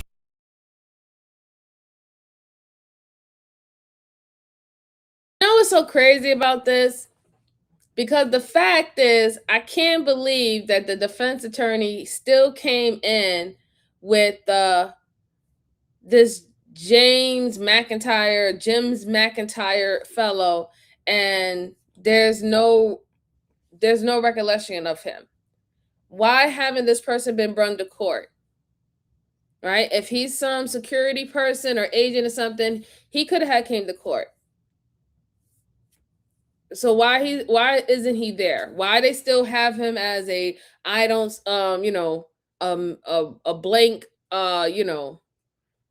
a blank face, no face or anything like that. This person does not exist. Like even like in the like for example, like there's a special how can I put it? There's like special forces and stuff like that, even in the armed forces, where the true identity of some particular members can't be known due to the type of work that they actually do, right?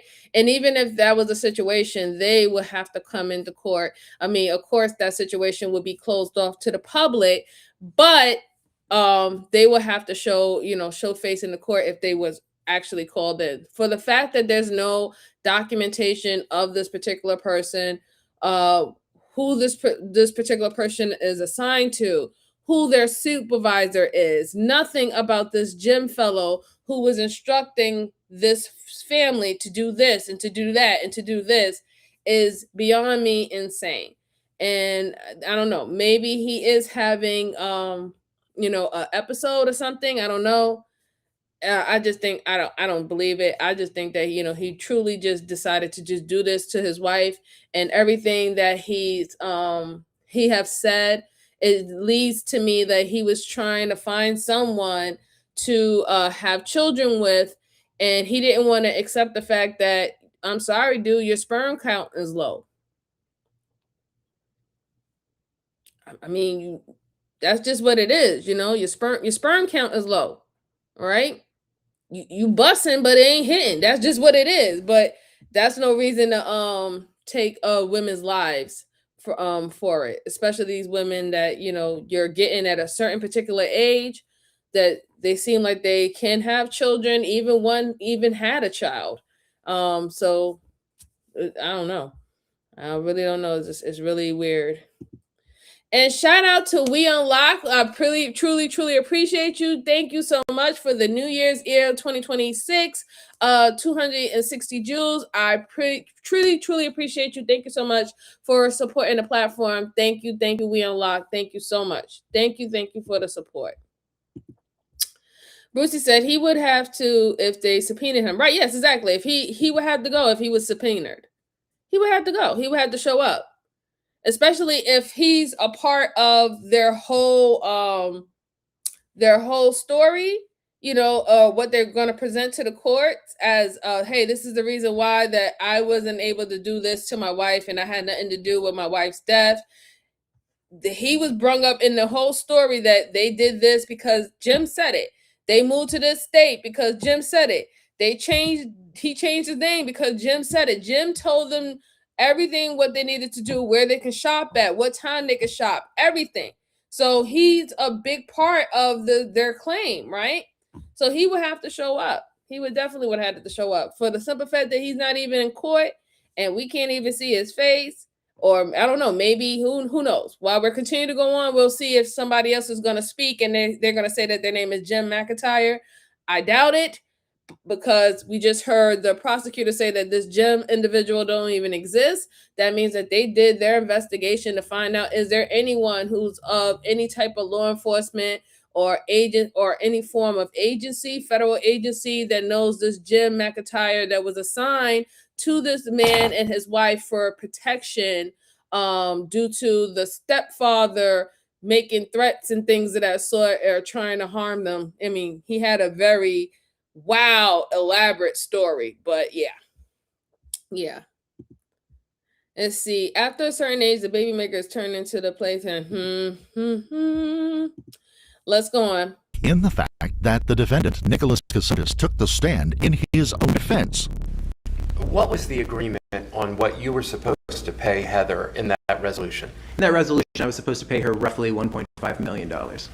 Did you make that payment? I believed the payment was made on my behalf. I did not actually make the payment, but I saw documentation and I believed at the time that it was made. I had no reason not to. I believe you told the court you had $32 million. Is that correct? That's what I was told. That's what I had been provided documentation to show.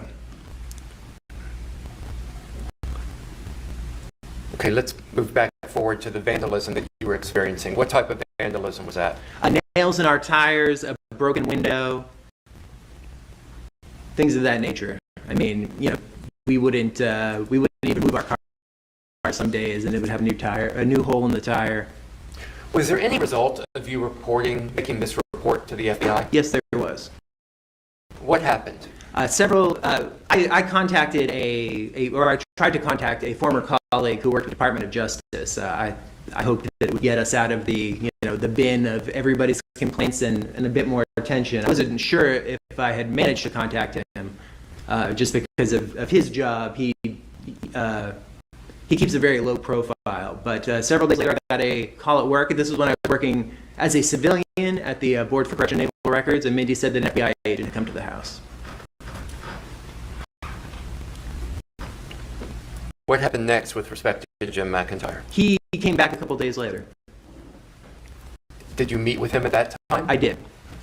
At that time, he had told me that I was being targeted by members of my family, most specifically my father, Wayne Sotos. Did you believe that? I did believe that. Why would you believe that your own father would travel to Charlottesville and assault you? At that time, we had been looking at literally everyone in our lives. My ex-wife, Mindy's ex-boyfriend, a former boss of Mindy's best friend who had tried to assault her at one point. Anyone who might have ill will held against us. And he, at some point, he had come back to us in mid to late 2019 and said, I have information, that this is being perpetrated by your family, for reasons unknown. At the time, he said he assumed it was financial because of this large amount of money that we had received. But you left the house. I left the house. Weren't you terrified to leave the house? I was always terrified to leave the house. But I believed Mindy to be pregnant throughout this, and I don't know. It was my job. Well, let's talk about that. Why did you believe Mindy to be pregnant? Mindy told me that she was pregnant. When did she tell you she was pregnant? We were still at Frank and Megan's when she said she had taken a pregnancy test and that it was positive. Did she tell you where she was going to get medical attention? We had discussed it in prior days that she was going to be taken to a birthing center that a doctor or the man I believe to be a doctor who had been seeing her in the home worked at or was affiliated with in some way. Mr. McIntyre was comfortable with that because we were very scared again about the medical issues, with insurance, with payments. Okay, so I'm gonna let him finish, but I don't trust this fellow. You could tell that he's lying. And even while he's on the stand, he's still going on about this elaborate story. Again, his job, we just need to focus on what his job is and what he went to school for, what he got a degree in, okay? It's all about attention to detail with him. He was also in the military, attention to detail, okay? So this him not knowing who the doctor was, not knowing the center or the birthing center, him not disclosing this Jay McIntyre guy, this guy not being brung in to confirm everything that this man is saying that he told him to do due to his safety. All of that is hogwash. All of that is bullshit. Bullshit. It doesn't make any sense how your whole job and your whole career, being in the military as well as working with a security company, is all about detail. It's all about catching things, making sure things is locked away, stored away, firewall. The fact that he doesn't even know what was going on in his account, but this is what someone told him what was going on in his bank account and how much money he had, and he assumed that it was this. The fact that somebody paid $5,000 and they said it was for this, and you assume that was for that. It doesn't make any sense that for someone who built his whole life about taking control of his destiny will easily allow someone to take his destiny away from him and be in control of that. Even to the point of how him and his wife live his life. He wasn't under any witness protection for that state. There's no documentation that him and his wife was under any witness protection. There was no reason for him to even change his name to another alias. There was no reason. He just decided to do it on his own. Because if that was the case, that was happening the whole entire time you was with Mindy and you didn't change your name and she didn't change her name. Then you're not even, you got to take into consideration that Wendy, literally her body, when they said that they found her body and how decomposed it was, that body was there for a week. It was a week old. So, but you was already out and about getting married to the new chick and about to move to Pennsylvania. But even when then that happened with Mindy, you was talking to her family members, acting like you were Mindy, letting them know that she's fine, everything's okay, she's pregnant. And then on top of that too, how the hell would you know your wife is pregnant if you said that your wife told you that she took a pregnancy test and that she's pregnant? We see all these women here when they get excited and stoked, they are holding on to that pregnancy test with dear life, and they're going to wait until you get home to drop it right on the table on you to let you know, boom, we about to have a baby. So the fact is that you're making it seem that Mindy just said, okay, I'm pregnant. I took a test and I'm pregnant. Where were you? I thought you was under, protection and your safety and stuff like that. Why weren't you in the house? And that's why I love that the prosecutor who's questioning him was like, well, if you're saying that y'all was so fearful of your life, why were you out and about? And you're saying, yeah, I was scared, but I was out there. I was outside. I was fearing for my life, but I was outside though. Yeah, this guy, no. My thing is, and I'm going to play the video because I know I can ramble a little bit, but my big thing about this is that I'm wondering if he's using this as a setup for if afterwards he is convicted, he will get a lawyer and he will do a plea deal or try to get a retrial to say that he was under some form of ketosis or some form of mental illness that was not diagnosed at the time of the trial to get out of it. That's what I'm assuming, because like I said, I have to look at him as someone that is very, very strategic, and everything that he's doing right now is something that is going to benefit him later on. So I'm looking at it that the reason why he went to trial, not only because of his arrogance and him thinking that he can beat it and everything makes perfect sense in his head, but if not, later on when he wants to contest whatever the verdict is going to be, that he can say that he was under mental illness and he wasn't really supposed to even stand trial at that time, and to get the whole thing thrown out. That's how strategic I think he's trying to play this out. I could be wrong, but I could be right. Let's go on. Let's hear what he has to say. With our location being found. So you're still in communication with the person you called Jim McIntyre? Oh, absolutely. I mean, and not just about this. I mean, other than Mindy, he was the person I spoke to more than anyone else for years. He knew, personal things about me, stresses, issues. Oh, welcome, Luna. It's good to see you there, and thank you so much for family, the 10 jewels, there were the arguments there. I appreciate you. We didn't just talk like, people are trying to kill you. How do you feel about that? It was the kind of conversations you would have with a close friend. Who found Mindy's doctors? Mindy did, I believe. Do you know the names of her doctors? I do not. Who found the birthing center? I believe that came from Mindy's doctor. Did you dispose of her body? No, never. Did you dismember her body? No, absolutely not. Frankly, I'm not great with blood. So as anyone who's ever given me a doctor's exam can tell you, that is not something that is even remotely possible for me. Afterward, the prosecutor meticulously attacked his prior testimony. After you found out that Mindy had passed, you testified to this jury you never got a single document of any sort from the doctors, correct? That is correct. You just told this jury that you were a JAG officer, correct? For 10 years. I was.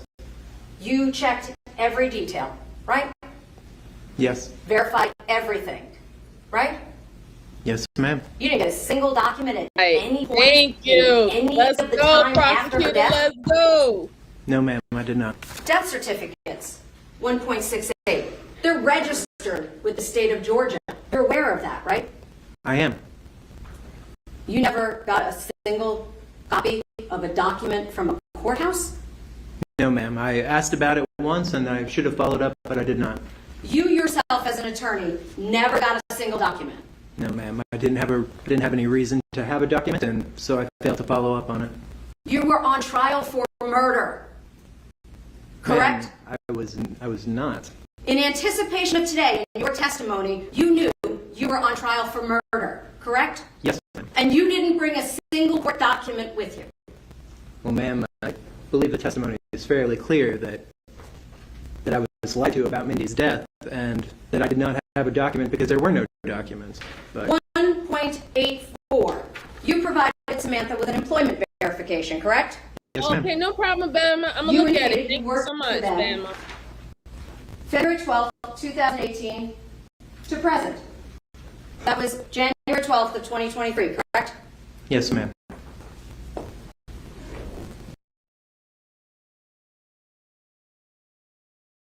Like, this guy is lying so bad. It hurts my head. It so hurts my head.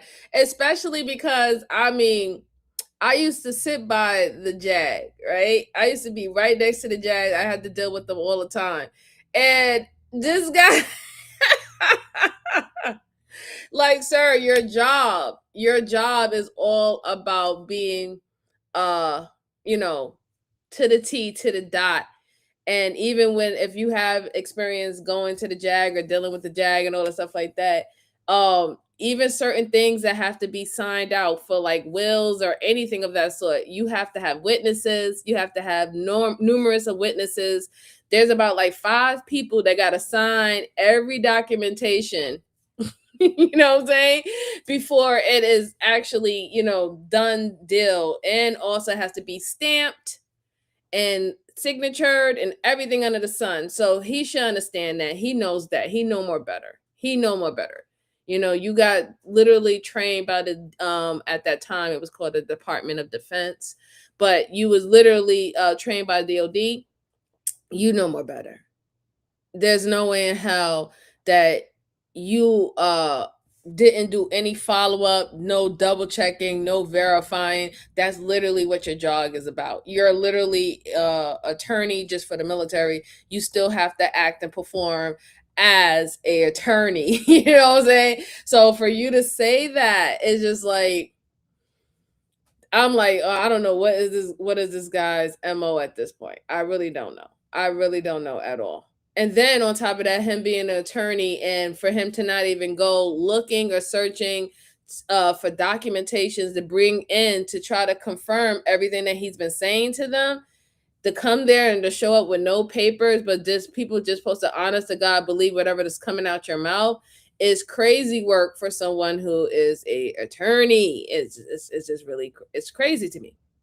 It's beyond crazy. Like, that's why I truly believe, is this a setup motion for him later on, depending on what the verdict is going to be, for him to, you know, now claim mental illness, you know, at this point.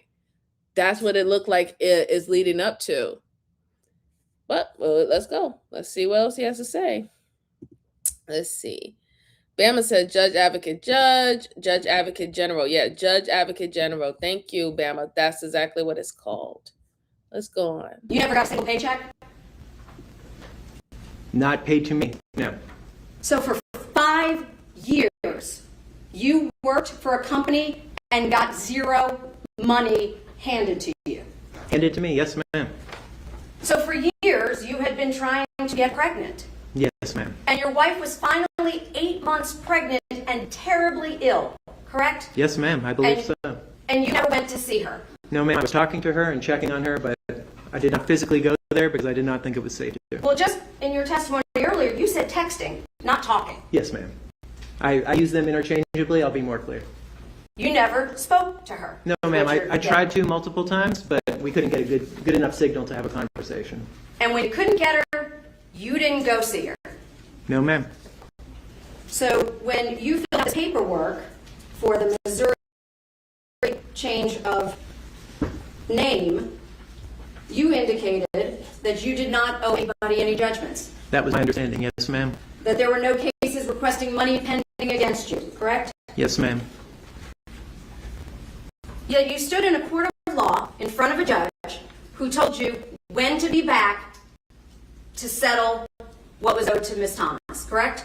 Yes, ma'am. And you didn't go. I didn't go because I believed that was already settled. In the end, the jury only needed an hour to reach a unanimous verdict. Nicholas James Casota.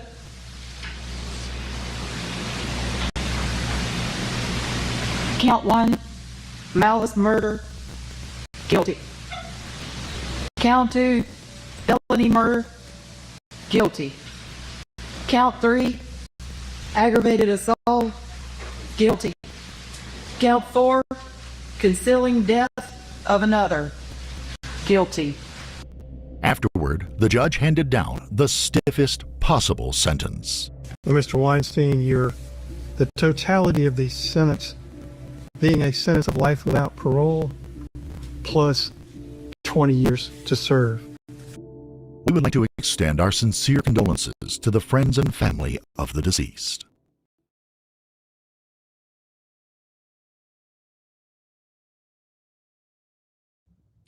That was a crazy, crazy case.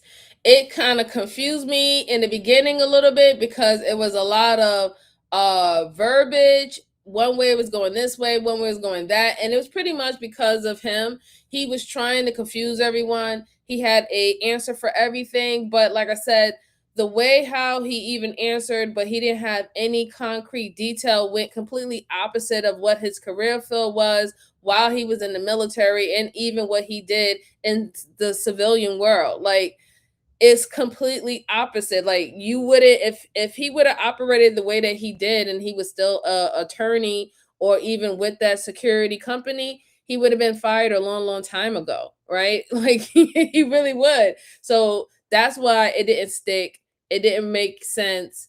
A lot of it was just word vomit. Sorry for that woman, though. But I'm glad that the other woman that he married, I'm glad that she was able to, get out of this with her life. I know that's going to be real traumatizing to her, right? Because nobody, wakes up in the morning and say, yeah, I mean, I want to marry a killer. Like, nobody wakes up in the morning and thinks things like that. Or when they want to join these websites or dating apps, nobody's like, yeah, I want to link up with a killer, not unless you're a part of the natural born killers. You remember that movie? I used to love that movie. Natural born killers kind of situation. Then that would be something different. But yeah, prayers to that woman and her family. That's traumatizing. Very, very sad for her. Yeah, that guy was not well in the head.